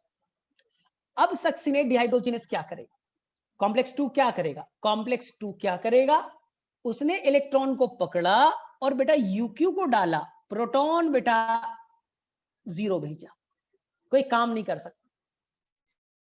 यूक्यू UqH2 में कन्वर्ट हुआ, UqH2 बेटा कॉम्प्लेक्स 3 को दे दिया, कॉम्प्लेक्स 3 से B से कहां गया, C1, लेकिन इस दौरान 4 प्रोटॉन ढकेल दिया गया, कहां,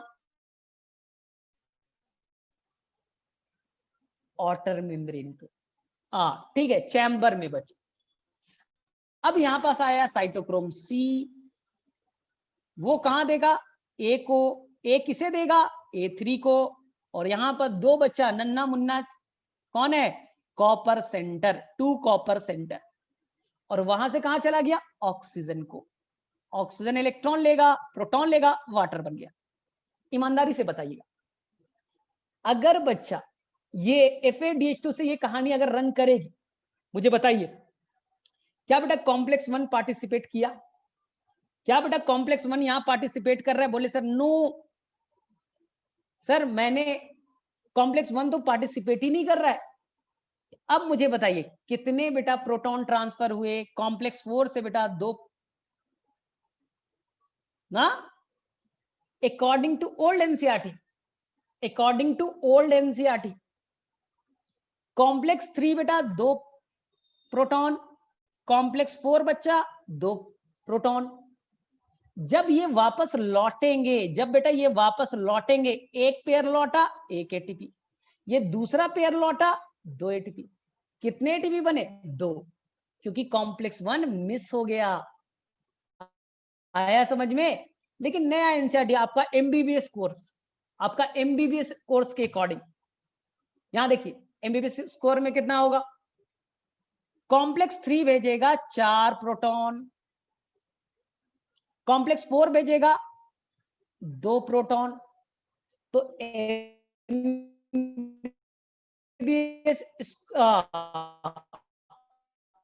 के अकॉर्डिंग कितना हो गया बच्चा, 4 प्रोटॉन कहने का मतलब है, 4 प्रोटॉन कहने का मतलब बनेगा, तो FADH2 जब आप हायर लेवल में जाइएगा,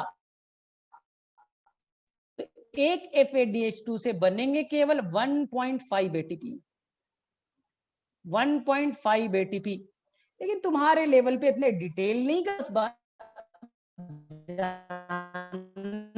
है कि यहां पास से 1 एटीपी, यहां से 1 एटीपी, 2 एटीपी, क्योंकि कॉम्प्लेक्स है, इनकी जगह बनेंगे 2 एटीपी।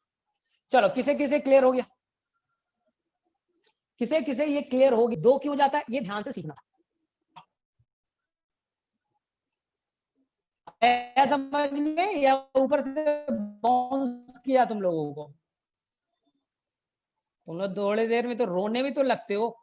जीनत, कोमल, कुछ आया समझ में, गया,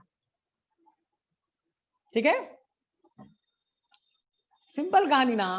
अरे तुम कहीं शादी वादी में जाओ और बेटा तुम पहले स्टॉल से खाना स्टार्ट करो, पहले स्टॉल पे बेटा बिरयानी लगा है, बी फॉर बिरयानी ना, यहां बेटा तुम्हें मिला आइसक्रीम, थर्ड स्टॉप। लेकिन अब बेटा जो बच्चा गया और पहला स्टॉल को मिस कर दिया तो बिरयानी नहीं लेगा। जब F1 को मिस कर देगा तो कॉम्प्लेक्स 1 मिस हो गया तो वहां से एटीपी नहीं बनेगा, तो केवल एटीपी बनेगा 3 से और बनेगा 4 से। तो पहला कॉम्प्लेक्स नहीं बना इसलिए एटीपी कम बनते। खत्म कहानी। मैं बता देता हूं फटाफट। साइनाइड पॉइजनिंग से क्वेश्चन पूछा जाता है, फटाफट कर लो, आई थिंक सभी को आता भी होगा।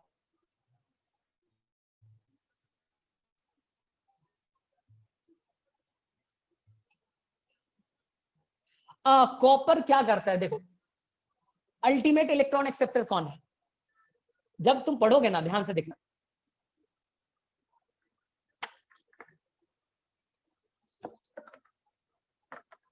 ध्यान से देखो, जब तुम फोटोसिंथेसिस पढ़ोगे तो वहां आएगा PS2 एक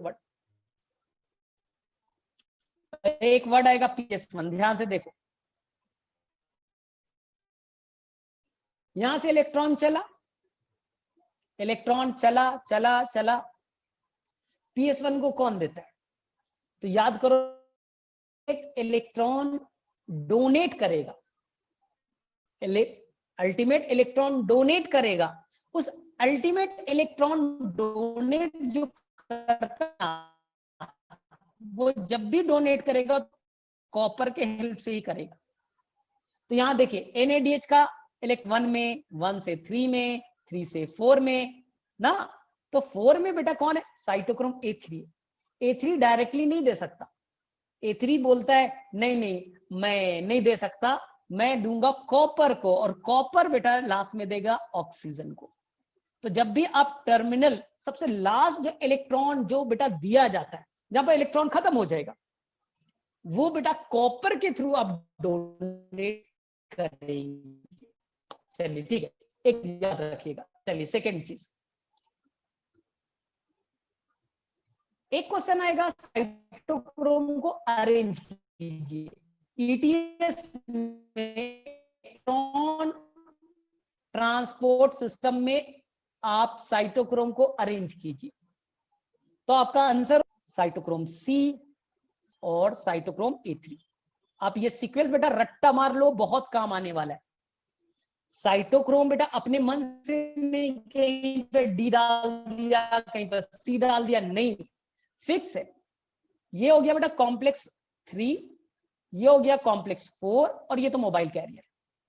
और यहां से ऑक्सीजन जो जाएगा, ध्यान से सुनना, यहां से कहां जाएगा? ऑक्सीजन में। यहां से कहां जाएगा? ऑक्सीजन में, वाया साइटोक्रोम A3 बेटा किसके हेल्प से डाले जाएगा। लेकिन जो साइनाइड होता है, साइनाइड पॉइजनस गैस है। क्यों? ध्यान से सुनो, साइनाइड क्या करता है? वो इस इलेक्ट्रॉन के डोनेशन को रोकता है। बोले सर क्यों? क्योंकि वो इस एंजाइम को कॉम्प्लेक्स 4 जो है साइटोक्रोम C ऑक्सीडेज, उसे इनहिबिट करेगा।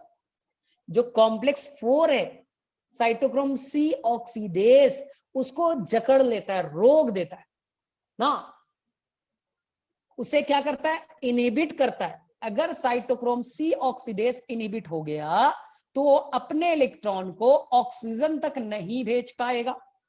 अगर ऑक्सीजन तक नहीं भेज पाएगा तो क्या बेटा ETS चलेगा? नहीं। अगर ETS रुक गया तो क्या बेटा अब प्रोटॉन ग्रेडियंट बनेगा, प्रोटॉन मोटिव फोर्स बनेगा? बोलोगे नहीं। तो क्या बेटा ATP बनेगा? नहीं बनेगा। तो और सबसे ज्यादा ATP चाहिए ब्रेन को, ब्रेन बोलेगा काम नहीं करेंगे, ATP नहीं है, काम नहीं करेंगे, और पर्सन का बेटा तुरंत डेथ हो जाएगा। तो नीट में केवल यह याद रखना है, cytochrome C oxidase inhibit the enzyme, cyanide will inhibit the enzyme cytochrome C oxidase. बस खत्म, इससे ज्यादा याद नहीं करना। सेकंड, जितने भी साइटोक्रोम आपको दिख रहे हैं, जितने भी साइटोक्रोम आपको दिख रहे हैं, सभी के अंदर होता है बेटा आयरन। सभी के अंदर कौन है? आयरन है। इलेक्ट्रॉन कैरी कैसे करेगा? आयरन से। साइटोक्रोम ए3 बोलता है, साइटोक्रोम ए3 बोलता है मेरे अंदर आयरन है, आयरन है, लेकिन साथ साथ कॉपर भी है, साथ साथ बेटा कॉपर भी है। Iron as well as copper both are present in the cytochrome ए3। चलो ठीक है, अब मैं 10-12 क्वेश्चन पूछ लेता हूं, तब मुझे पता चलेगा किसने कितना पढ़ा। अच्छा, मैलोनेट ब्लॉक करने का बता देता हूं आपके एनसीईआरटी के अकॉर्डिंग। चलो देखा, बता देता हूं, टेंशन मतलब। ये क्या है बच्चा? Outer membrane, this is the outer membrane, this is the inner membrane. ध्यान से सुनो, हसनैन ने क्वेश्चन पूछा है, एनसीईआरटी का है, वैलिड क्वेश्चन है। ये हो गया बेटा कॉम्प्लेक्स 1 NADH डिहाइड्रोजिनेस।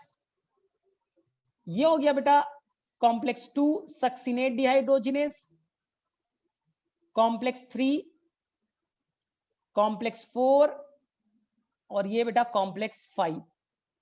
ठीक, एक होता है बेटा मैलोनेट, ये आपके बायोमोलिक्यूल्स में गिवन है, malonate. Malonate will inhibit the enzyme succinate dehydrogenase. Clue दे रहा हूं, मैलोनेट जो होता है ये एक इनहिबिटर है और वो सक्सिनेट डिहाइड्रोजिनेस यानी कॉम्प्लेक्स 2 को ब्लॉक कर देगा। ये आपकी एनसीईआरटी बायोमोलिक्यूल्स में लिखा है, रेस्पिरेशन में नहीं लिखा है, बायोमोलिक्यूल्स में ये गिवन है कि जो मैलोनेट होता है वो कॉम्पिटिटिव इनहिबिशन करता है सक्सिनिक एसिड से। ठीक है, ये बेटा सक्सिनेट डिहाइड्रोजिनेस है, ध्यान से देख ही लीजिए। ये बेटा सक्सिनेट डिहाइड्रोजिनेस एंजाइम है और ये बेटा सक्सिनिक एसिड है, सबस्ट्रेट, और ये बेटा उसी की तरह दिखने वाला मैलोनेट है। तो मैलोनेट जाके यहां फिट हो जाएगा, तो सक्सिनेट डिहाइड्रोजिनेस उर्फ complex 2 will block by the malonate. अब आ गया समझ में? चलिए ठीक है, cyanide will block the enzyme cytochrome C oxidase, so electron will never transfer to the oxygen. ETS block होगा, प्रोटॉन ग्रेडियंट नहीं बनेंगे, ATP नहीं बनेगा, पर्सन का डेथ हो जाएगा। चलिए हो गया, चलो क्लियर है। चलो अब मैं कुछ क्वेश्चन पूछ लेता हूं। चलो मुझे बताओ, ETS में जो कॉम्प्लेक्स 1 है उसका नाम क्या है? चलो अब मेरी बारी, 10 क्वेश्चन मैं पूछता हूं, देखता हूं सबसे पहले कौन आंसर करता है। कॉम्प्लेक्स 1 का क्या नाम है? कोमल, कॉम्प्लेक्स 1, तुमने कॉम्प्लेक्स 2 का आंसर दिया, तो कॉम्प्लेक्स 1 बेटा ये NADH डिहाइड्रोजिनेस। चलिए कॉम्प्लेक्स 2 का नाम, what is the name of complex 2? SDH, succinate dehydrogenase, succinate dehydrogenase. चलिए ठीक है, कॉम्प्लेक्स 3 का नाम, कॉम्प्लेक्स 3 का नाम साइटोक्रोम BC1 कॉम्प्लेक्स। हाँ, आकांक्षा करेक्ट है, उसे बेटा साइटोक्रोम C रिडक्टेज भी कहते हैं, साइटोक्रोम BC1 कॉम्प्लेक्स भी कहते हैं, दोनों नाम है, C रिडक्टेज भी और साइटोक्रोम BC1 कॉम्प्लेक्स भी। चलो ठीक है, what is the name of complex 4? What is the name of complex 4? तो उसके दो नाम, साइटोक्रोम AA3 बोल सकते हो, साइटोक्रोम C ऑक्सीडेज कह सकते हैं। Which cytochrome contain iron as well as copper? ऐसे साइटोक्रोम का नाम बताइए जो आयरन के अलावा कॉपर भी कंटेनिंग है। आंसर बहुत सिंपल है बेटा, cytochrome A3। Which electron carrier is mobile in nature? Which electron carrier is mobile in nature, जो बेटा मूव कर सकता है एक से दूसरे जगह। तो उसके दो आंसर है। नहीं नहीं, तुम लोगों ने एक ही लिखा क्या? यूबिक्यूनॉन, यूबिक्यूनॉन भी है और साइटोक्रोम C भी है, दोनों है। चलो नेक्स्ट क्वेश्चन, ये बताइए what is the name of complex 5? What is the name of complex 5? What is the name of complex 5? बहुत सारा नाम है, F0 F1 particle, elementary particle, ATPase, ATP synthase, जितने नाम बोल सकते हो, जितने नाम बोल सकते हो, जितने याद है सब करेक्ट है। चलो ठीक है, ध्यान से बताना, ध्यान से बताना, cyanide will inhibit which complex, cyanide will inhibit which complex, answer बेटा ए कॉम्प्लेक्स 2 किस कौन लिख रहा है, अरे बेटा कॉम्प्लेक्स 4, साइनाइड पूछा, CN साइनाइड खा के देखो पता चल जाएगा कि कॉम्प्लेक्स 4 बंद हो रहा है, कॉम्प्लेक्स 2। और याद रखना बेटा साइनाइड पॉइजनिंग कॉम्प्लेक्स 4 यानी साइटोक्रोम C ऑक्सीडेज नाम के एंजाइम को इनहिबिट कर रहा है, वो बेटा नॉन कॉम्पिटिटिव इनहिबिशन, मेलोनेट वाला बेटा कॉम्पिटिटिव इनहिबिशन है। और साइनाइड पॉइजनिंग में जो एंजाइम इनहिबिट हो रहा है वो नॉन कॉम्पिटिटिव इनहिबिशन का एग्जांपल है, याद रखना ये चीज बड़ा इंपॉर्टेंट है। बोले सर ठीक है, यानी कि यहां तक आपको याद हो गया। चलिए बताओ, एक FADH2 से कितने एटीपी बनेंगे? हाँ, भोपाल गैस ट्रेजेडी में साइनाइड पॉइजनिंग ही हुआ था क्या? नहीं, मिथाइल आइसोसाइनाइड निकला था, फिर पता नहीं क्या बना था। चलो ठीक है, तो 2 एटीपी बनेंगे। एक NADH से कितने एटीपी बनेंगे? चलो ठीक है, करेक्ट करेक्ट, यानी तुम्हें आता है। चलो ध्यान से सुनना। चलो 2-3 चीजें मैं थोड़ा सा इनोवेटिव अब बताता हूं। कंप्लीट बेटा ETS अब कंप्लीट, ज्यादा उसके डिटेल में अब मत जाइए। देखो बेटा आता क्या क्वेश्चन है, साइटो कहां पाया जाता है ETS, अरे बेटा थोड़ा घुमा फिरा करके क्वेश्चन देना कि कॉपर सेंटर कहां होता है, साइटोक्रोम C मोबाइल है या इमोबाइल है, थोड़ा बेटा ये सब कॉम्प्लेक्स क्वेश्चन आने चाहिए, तो तुम्हारा बेटा एकदम बच्चों वाला क्वेश्चन आता है, तो आपको बहुत ज्यादा उस पर रिसर्च करने की जरूरत नहीं। चलो देखो अब ध्यान से, अब 2-3 चीजें मैं आपको बताता हूं इंटरेस्टिंग, ध्यान से देखिए। ये बेटा एक फ्लास्क है, फ्लास्क है, ध्यान से सुनना। इस फ्लास्क में बेटा ईस्ट रखा हुआ है, ईस्ट, ईस्ट फंगस होता है यूनिसेलुलर, लेकिन यहां बच्चा माइनस ऑक्सीजन है, माइनस ऑक्सीजन है यानी एनारोबिक रेस्पिरेशन कर रहा है। ध्यान से सुनना, मैंने एक फ्लास्क लिया, फ्लास्क में बेटा ग्लूकोज भी रखा हुआ है, इस ग्लूकोज को तोड़ रहा है, इथाइल एल्कोहल बना रहा है, इथाइल एल्कोहल बना रहा है। बोले ठीक है, अभी बेटा ऑक्सीजन नहीं है, एनारोबिक रेस्पिरेशन है। और मान लो बच्चा मैंने अब इसके अंदर कंडीशन चेंज कर दिया, मैंने बेटा कंडीशन चेंज कर दिया, इस फ्लास्क के अंदर में ईस्ट है, बोले ठीक, ईस्ट है, क्या डाला हुआ है बेटा, ग्लूकोज, क्या डाला हुआ है, ग्लूकोज, लेकिन मैंने अब कंडीशन कर दिया बेटा एरोबिक, प्लस O2 डाल दिया, ऑक्सीजन डाल दिया। थोड़ा लॉजिकल बेटा सोच करके बताना, इतना फटाफट मत बताना। अभी एनएरोबिक कंडीशन था, मैंने एरोबिक बना दिया, ये बताइए ग्लूकोज का कंजम्पशन, ध्यान से बताना।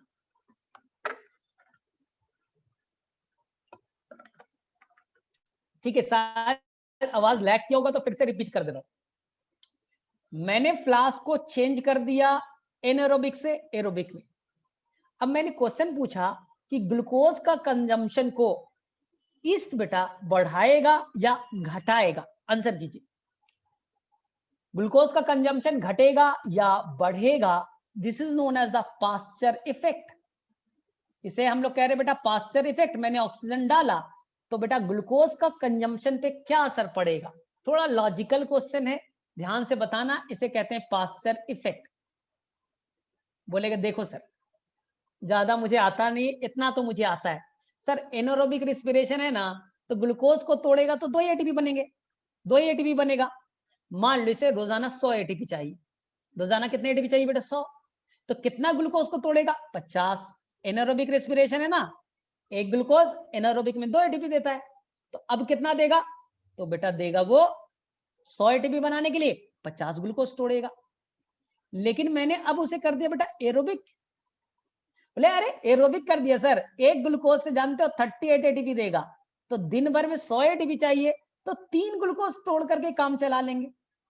तो सबस्ट्रेट का ब्रेकडाउन, ग्लूकोज का ब्रेकडाउन क्या होगा, बढ़ेगा या घटेगा, तो आंसर बेटा घट जाएगा। और फर्मेंटेशन का प्रोसेस, अल्कोहल बनाने का रेट बेटा घट जाएगा अगर तुम O2 से एनारोबिक से एरोबिक में शिफ्ट करते हो तो। एकदम लॉजिकल क्वेश्चन है। मुझे बेटा एटीपी चाहिए, लेकिन एनारोबिक में 2 एटीपी बनते हैं, एनारोबिक में 38 एटीपी बनते हैं, तो मुझे अब सबस्ट्रेट कम तोड़ना पड़ेगा, तो सबस्ट्रेट का कंजम्पशन घट जाएगा और अल्कोहल बनाने का रेट, अल्कोहल तो बनाएंगे नहीं, ऑक्सीजन है, तो अल्कोहल बनाने का रेट जो है वो घट जाएगा। इसी को कहते हैं पास्चर इफेक्ट। चलिए ठीक है, अब एनसीईआरटी का एक क्वेश्चन लेते हैं हम लोग, और मुझे अच्छे से बताना तुम लोग। ये बेटा हमने लिया ईस्ट, यहां पर पहले ग्लूकोज डाल दिया, जी फॉर ग्लूकोज, और यहां पर मैंने डाल दिया बेटा ईस्ट, यूनिसेलुलर फंजाई। ग्लूकोज को तोड़ेगा और बनाएगा बेटा ethyl alcohol, ETOH, ethyl alcohol, ethyl alcohol. ठीक है बेटा, इथाइल अल्कोहल बन रहा है, बन रहा है, बन रहा है। लेकिन आपकी एनसीईआरटी कहती है बच्चा, इथाइल अल्कोहल जब बनने लगेगा, बनने लगेगा, और जब बच्चा वो लगभग 13% या 13% के आसपास पहुंचेगा, फंगस से ग्लूकोज को तोड़ा, इथाइल अल्कोहल बना, तो अल्कोहल का कंसंट्रेशन बढ़ा। जब 13% के आसपास पहुंच जाएगा, तो ये अल्कोहल ईस्ट के लिए टॉक्सिक हो जाएगा, और बेटा जो ईस्ट है वो मरने लगेगा। तो कभी भी ईस्ट का ग्रोथ बेटा 13% से ज्यादा नहीं हो सकता। आपने खाया, आपने वेस्ट मटेरियल बनाया, क्या अल्कोहल, अल्कोहल का परसेंटेज कंसंट्रेशन बढ़ा, जैसे ही 13% के एक्सीड किया, वो बेटा उसके लिए टॉक्सिक हो गया, वो मर गया। लेकिन मेरा प्रॉब्लम है कि मुझे तो बेटा बनाना 80% इथाइल अल्कोहल वाला। 13% कहने का मतलब इसमें 13 ml बेटा अल्कोहल है और 87 ml बेटा वाटर है, यही हुआ ना। 13% का मतलब क्या हुआ, 13 अल्कोहल और 87 पानी। लेकिन मुझे बेटा ऐसा अल्कोहल चाहिए 80% वाला, तो मैं कैसे बनाऊंगा, बताइए, आंसर बताइए। तो आप बोलेंगे सर हमने पढ़ा है केमिस्ट्री में डिस्टिलेशन, फ्रैक्शनल डिस्टिलेशन पढ़ा है। बोले सर क्या होता है ये, सर कोई नहीं, ये 13% बनाएगा ना सर, इनफ है। मुझे 80% वाला चाहिए अल्कोहल, बनाने दो सर, 13% ही बनाएगा, कोई टेंशन नहीं है। यहाँ अल्कोहल बना बेटा कितना, 13%, बाकी पानी, बाकी 87% क्या है बेटा, पानी है। हम क्या करेंगे सर, बॉयल कर देंगे, बॉयल कर देंगे। और हमने केमिस्ट्री में पढ़ा है एजियोट्रोपिक मिक्सचर, कुछ ऐसा होता है ना, वाटर और अल्कोहल मिल गए, लेकिन अल्कोहल का सर बॉइलिंग पॉइंट लगभग 96 के आसपास होता है और वाटर का सर 100 होता है। तो हम लोग लगभग 96 97 टेम्परेचर ले जाएंगे, तो केवल कौन बॉइल करेगा ज्यादा अमाउंट में, अल्कोहल। और अल्कोहल क्या हो जाएगा, गैसेस स्टेज में आ जाएगा, वो यहां से निकलेगा, वेपोराइज हो जाएगा, और दूसरे फ्लास्क में इसे कंडेंस कर लेंगे। तो अल्कोहल यहां से निकला, यहां आ गया। तो डिस्टिलेशन के थ्रू आप बचा 80% क्या, 90%, 95% अल्कोहल भी बना सकते हैं। ये एनसीईआरटी में बेटा क्वेश्चन गिवन था।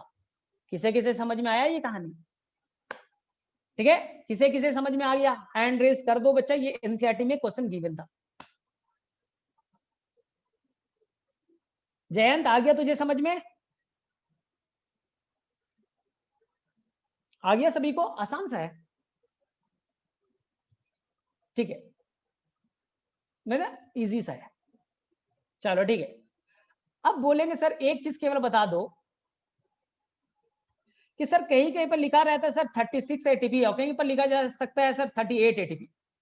सर ये क्या कंफ्यूजन है, सर कहीं कहीं पढ़ते सर एक ग्लूकोज तोड़ोगे ना तो 36 एटीपी बनेगा, एक ग्लूकोज को एरोबिक रेस्पिरेशन कीजिए तो सर कहीं लिखता है 38 और कहीं लिखता है सर 36। ये क्या चक्कर है सर, इसमें थोड़ा कंफ्यूजन है सर, 38 और 36 में कंफ्यूजन है।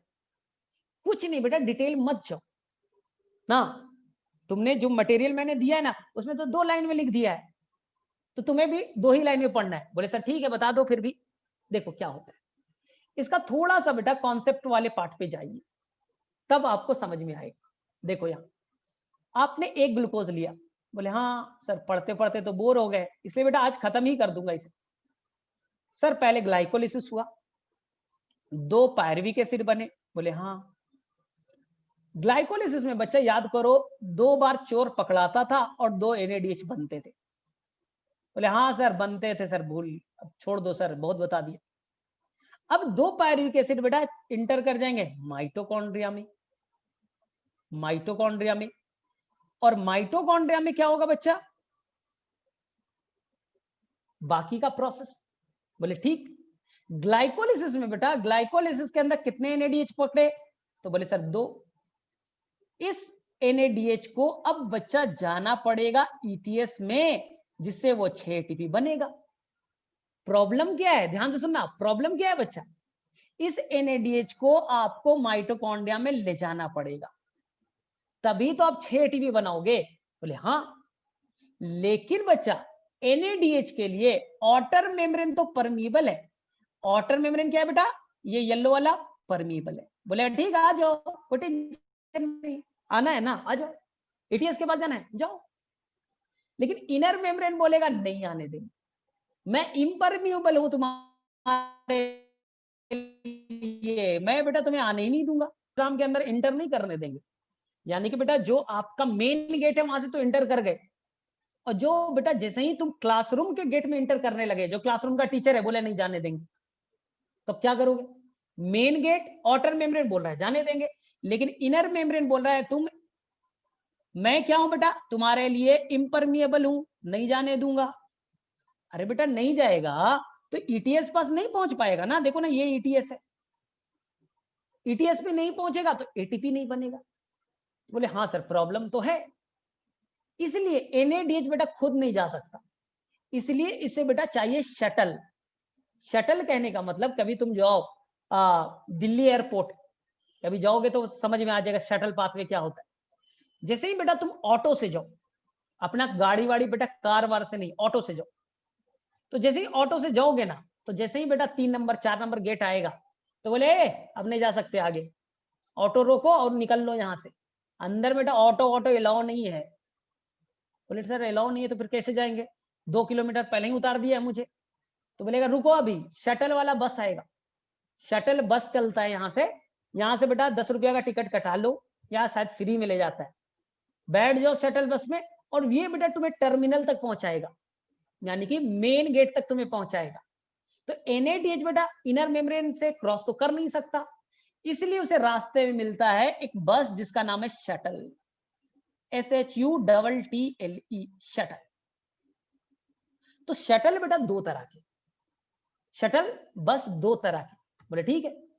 एक शटल बस है बेटा जिसका नाम है मैलेट स्पार्टेट, एक शटल का नाम क्या है, मैलेट स्पार्टेट। बोले ठीक, क्या करता है सर ये बस बच्चा एनएडीएच से हाइड्रोजन ले लेगा, हाँ हाइड्रोजन ले लिया, सिंपल बेटा। यानी कि तुमने, सिंपल है, तुमने बेटा 3 बैग लिया, ऑटो से उतरा और छोड़ दिया शटल बस पे, और बोला कि देखो हम जा नहीं सकते, मेरा लगेज बेटा भेज दो, लगेज मेरा फ्लाइट में डाल देना। तो 3 लगेज पकड़ा, किसने पकड़ा, शटल बस ने, और ले जा करके बेटा एरोप्लेन पे 3 लगेज डाल दिया। तो मैलेट स्पार्टेट क्या करता है, एनएडीएच को पकड़ा, एनएडीएच को पकड़ा, 2 एनएडीएच पकड़ा, और जाके मैट्रिक्स में बचा, इनर मेम्ब्रेन के ईटीएस को हवाले कर दिया, क्या 2 एनएडीएच, 2 एनएडीएच, 2 एनएडीएच पकड़ा था, 2 एनएडीएच लाके दे दिया। एटीपी कितने बने, 6, 2 एनएडीएच 6 एटीपी बनने थे, अभी भी 6 बनेंगे, टेंशन क्या है बेटा, कोई टेंशन नहीं है। बोले ठीक है सर, ये आपके चलता है किडनी में, ये चलता है बेटा लीवर में ना, ये बेटा आपके बाकी सेल में चलेगा, स्किन सेल, किडनी में, लीवर में चलता है। बोले सर तो प्रॉब्लम कहां है सर, प्रॉब्लम बेटा दूसरा वाला बस है, जिसका नाम है ग्लिसरॉल 3 फॉस्फेट पाथवे, जिसका नाम है ग्लिसरॉल 3 फॉस्फेट पाथवे। बोले सर क्या प्रॉब्लम है, एनएडीएच को पकड़ तो लिया वो, और बेटा ले जा करके ईटीएस में जानते हो किसे दे रहा है, 2 एनएडीएच को पकड़ा और ईटीएस में क्या बोल रहा है, देखो ना हम हाइड्रोजन पकड़ के लाए हैं, तो हाइड्रोजन जानते हो किसे दे रहा है, फैड H2 को दे दिया। देखो बेटा कितना बड़ा वंडर कर दिया, पकड़ा किससे था, एनएडीएच से, हाइड्रोजन ले लिया था, और यहां लाके किसको दे दिया, फैड H2 को। अब बोलो बेटा 2 फैड H2 जाएगा ईटीएस में तो 4 ही एटीपी बनेंगे ना, बनने कितने थे, 6, अब कितना बन रहा है, 4, कितने का लॉस हुआ, 2, तो अगर आपने ग्लिसरॉल 3 फॉस्फेट वाला शटल चलाया, ग्लिसरॉल 3 फॉस्फेट वाला अगर शटल आपने गलती से चला दिया, तो बनना कितना था बेटा? 6, बना कितना? 4। कितने का लॉस हुआ? तो इस सिस्टम के अकॉर्डिंग बनेंगे 36 एटीपी, जो आपके ब्रेन में और बेटा न्यूरॉन में चलेगा। चलो, किसे किसे समझ में आ गया? ये बेटा शटल पाथवे और डिटेल में नहीं पढ़ना है। प्लांट के अंदर बेटा कैसा चलता है? 38 वाला चलता है। अब मुझे बताओ, बैक्टीरिया के अंदर कौन सा शटल चलेगा? बैक्टीरिया के अंदर बेटा कौन सा शटल चलेगा? मैलेट स्पार्टेट या बेटा ग्लिसरॉल 3 फॉस्फेट पाथवे चलेगा? चलो बेटा, चलो बताओ फटाफट, बैक्टीरिया के अंदर में कौन सा पाथवे चलना चाहिए? हाँ, आकांक्षा ने आसिफ मारूंगा लपड़ में। अरे बैक्टीरिया के अंदर माइटोकॉन्ड्रिया होता है क्या? अरे थोड़ा सा भी तो दिमाग खोलो। बैक्टीरिया के अंदर में माइटोकॉन्ड्रिया होता है, तो शटल कहाँ चलेगा बेटा? उसके घर में एयरपोर्ट है ही नहीं है। बोले सर ये, अरे एयरपोर्ट है ही नहीं तो क्या है के लिए शटल चलाएगा भाई? No, zero, answer is zero, no shuttle. तो बेटा वहां डायरेक्टली एनएडीएच बनेगा, ईटीएस में चला जाएगा। तो बैक्टीरिया बेटा मस्त हमसे अच्छा है, 38 एटीपी बनाता है, 38 एटीपी बनाएगा। तो मेरे में से क्लियर हो गया, किसी बच्चे को कोई कंफ्यूजन नहीं है। चलो एक और चीज बताता हूं, सब अब छोटा छोटा पार्ट बचा है बेकार बेकार सा। यहां देखिए ध्यान से, आपको बेटा एक वर्ड मिलेगा, एक ग्लूकोज तोड़ो, C6H12O6, ठीक, 6A2 से तोड़ो, बनेगा 6CO2, बनेगा 6H2O, और देखना बच्चा क्वेश्चन बनाने के दौरान एनर्जी के टर्म में बनेगा बेटा 686 किलो कैलोरी, ठीक है? ठीक है, कितना बनेगा? 686 किलो कैलोरी है या जूल है? मैं थोड़ा सा कंफ्यूज हो रहा। नहीं नहीं ठीक है, कैलोरी होगा, ठीक है। हाँ, तो कितना बना? 686 किलो कैलोरी। अब ध्यान से सुनो, ध्यान से सुनना, यानी कि ग्लूकोज के अंदर में बेटा तोड़िएगा 1 2 3 4 5 6 जो बॉन्ड है, इस बॉन्ड के अंदर में 686 किलो कैलोरी एनर्जी बैठा, तोड़िए इतना एनर्जी निकलेगा। अब ध्यान से सुनना, झोल क्या है? तुमने मान के चल रहे हो कितना एनर्जी निकलेगा? 686, लेकिन बच्चा एनर्जी निकला कितना? बोले सर एनर्जी तो 38 एटीपी बनता है। यही तो बेटा गड़बड़ है, ध्यान से सुनो, एक ग्लूकोज को तोड़ा, कितने एटीपी बने? 38। एक एटीपी से बेटा 7.3 किलो कैलोरी बनते। बोले हाँ, एक एटीपी से 7.3 किलो कैलोरी बनते। According to new concept, according to new concept, तुम यही मानना, एमबीबीएस का कॉन्सेप्ट बता दे रहा हूं, according to MBBS concept 8.1 kilo calorie बनता है। तो बता दो बच्चा, 38 ATP equal to 38 into 7.3 kilo calorie करो तो कितना आंसर आएगा? चलो बेटा मल्टीप्लाई करो, मल्टीप्लाई करो, कितना एनर्जी आना चाहिए? एक ग्लूकोज तोड़ा, 38 into 7.3 kilo calorie, I think बेटा 277, हाँ 277 किलो कैलोरी एनर्जी आएगा। लेकिन आना कितना चाहिए था बच्चा? आना कितना चाहिए था? 686, आया कितना? 277। बेटा तुमने एग्जाम दिया 686 का, तुमने एग्जाम दिया 686 का, मार्क्स कितने आ रहे हैं? 277, बाकी मार्क्स कहां गया? इसी को कहते हैं इफिशिएंसी। तुम्हें आना चाहिए था 686, आया कितना? 277। तो आपको बेटा 686 में आता तो आप बोलते 100%, लेकिन आया कितना बेटा मार्क्स आपका? 277। तो 277 इंटू 100 बाई 686 कर दो, लगभग बच्चा कितना हो जाएगा? लगभग बच्चा निकालिए, निकाल करके बताओ फटाफट। 277 इंटू 100 बाई 686, लगभग 40% के आसपास, 44-40% के आसपास आ जाएगा। 277 इंटू 100/686, हाँ लगभग 40%। तो बेटा लगभग 40% ही आपका एनर्जी बेटा निकला। आपको बेटा 100 आना चाहिए था ना, एनर्जी बना कितना 40%। सर 60 कहां गया बेटा? 60 हीट के फॉर्म में रिलीज हो गया। बेटा सर रेस्पिरेशन से हीट भी बनता है? एकदम बनता है। जब बेटा बहुत तेज तुम भागते हो, अभी पढ़ाते पढ़ाते मैं भी थक गया, रेस्पिरेशन ज्यादा हो रहा है, बॉडी में हीट निकल रहा है, तो रेस्पिरेशन से एनर्जी तो मिलता है कितना बेटा 40%, रेस्ट 60% बेटा हीट के फॉर्म में रिलीज हो जाता है, हीट निकलता है। इसलिए बेटा तेज जब आप क्या करो एक्सरसाइज करते हो, तेज भागते हो, रेस्पिरेशन का रेट बढ़ता है, रेस्पिरेशन ज्यादा होगा, हीट ज्यादा निकलेगा, बॉडी वार्म होगा। तो अब बेटा जो बॉडी तुम्हारा वार्म दिख रहा है ना, उसका रीजन क्या है? आपका बेटा रीजन क्या है बॉडी वार्म होने का? मेन रीजन है बेटा रेस्पिरेशन, एनर्जी के साथ हीट भी देना। इसलिए बेटा आप पढ़ते हो 10% लिंडमैन रूल कि 100 ग्राम का आपने बेटा क्या खा लिया, सेब खाया, 10 ही ग्राम आप में रहा। क्यों? बाकी बच्चा हीट के फॉर्म में वो रिलीज हो जाता है, यहीं से वो कॉन्सेप्ट को जोड़ा गया है। चलो ठीक है, तो मेरे में से सभी बच्चा यहां तक बना लेगा, नहीं बनाएगा? चलो आरक्यू में किसी को प्रॉब्लम है तो बोल दो, आरक्यू में किसी को प्रॉब्लम है? पास्चर इफेक्ट बता दो तो जयंत, ठीक है सिल्ला।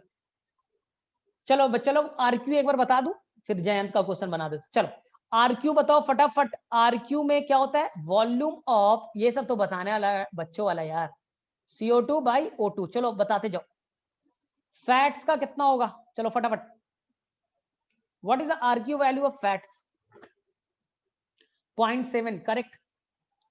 चलो what is the RQ value of protein? What is the RQ value of protein? ठीक है 0.9।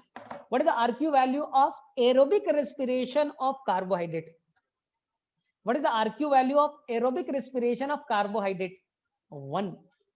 What is the RQ value? ए मारूंगा जयंत, अरे जयंत अभी मैंने क्वेश्चन बोला नहीं है। What is the RQ value of anaerobic respiration of carbohydrate? ठीक है, तब बेटा इंफिनिटी, तब क्या आएगा? इंफिनिटी आएगा। ठीक है, तब आ जाएगा आपका इंफिनिटी। चलो हो गया करेक्ट।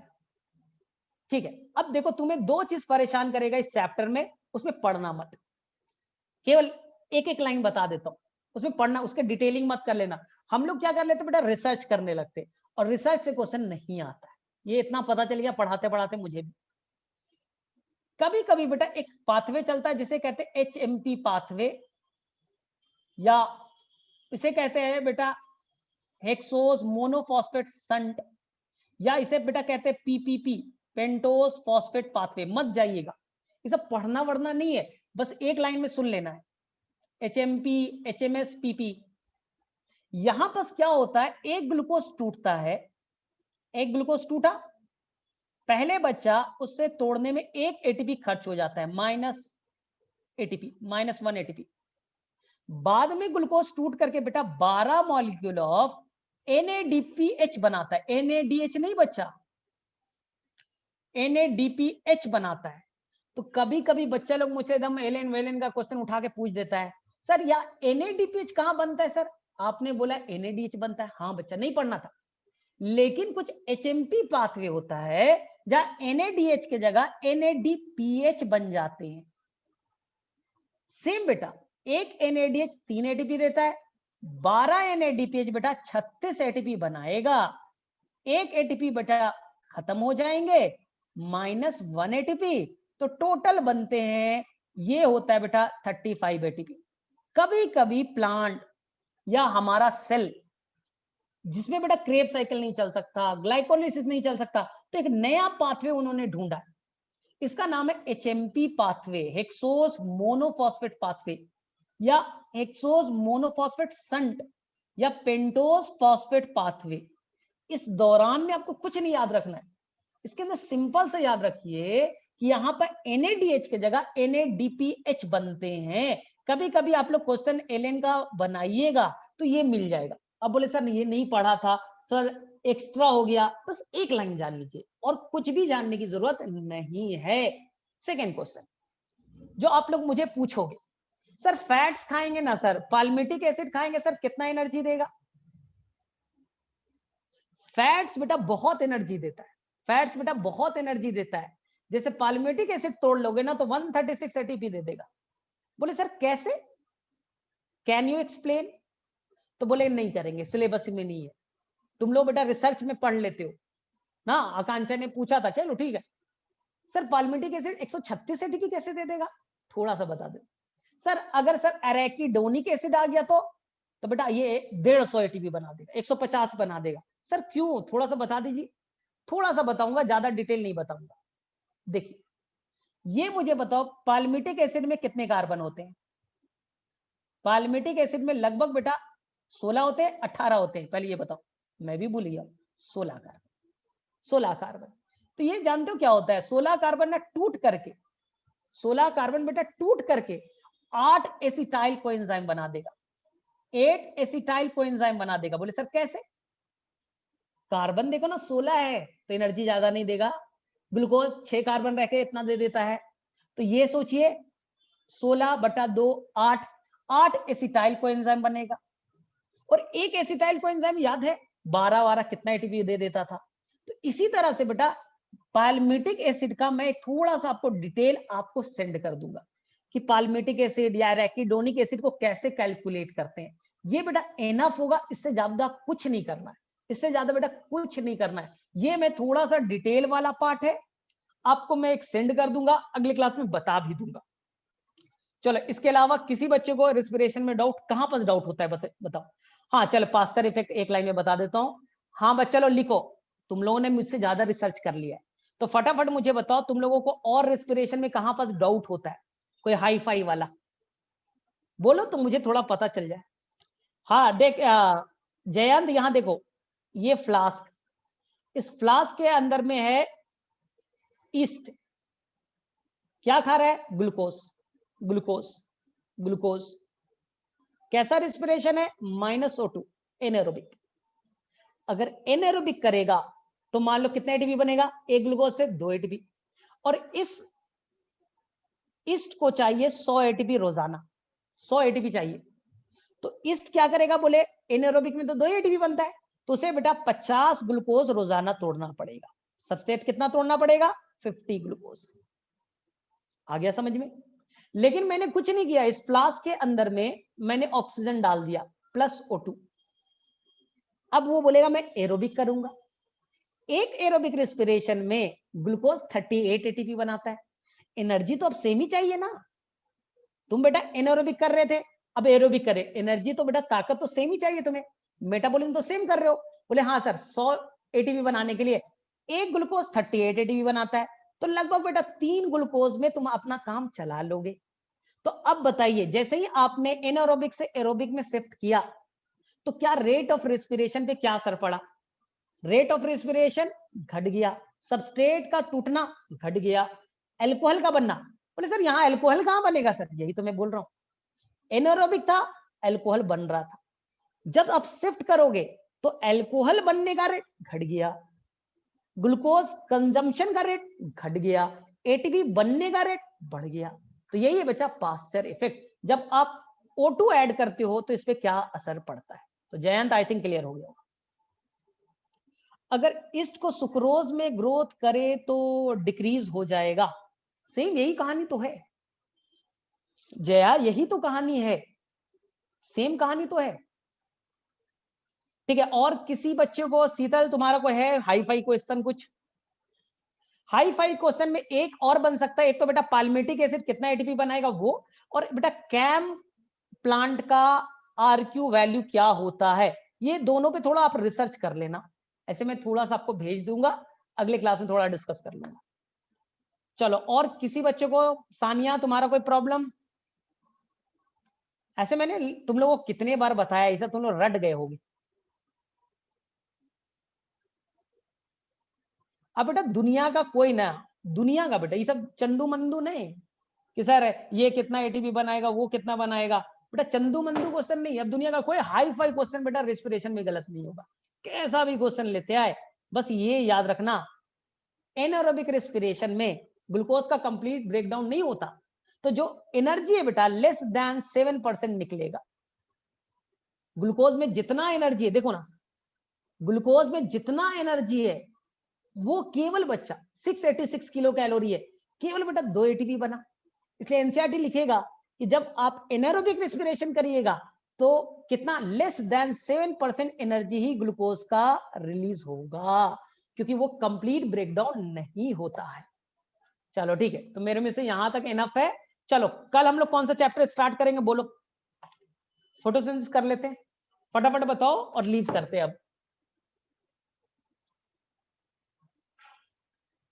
फोटोसिंथेसिस कर लेते हैं, मेरे से निपटा देते हैं फोटोसिंथेसिस को।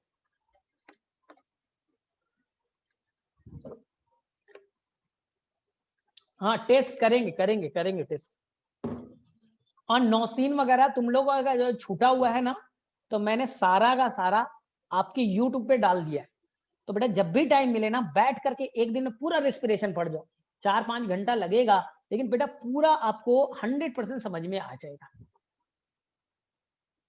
ठीक है, तो जिन बच्चों को छूटा हुआ है वहां से कर लीजिएगा।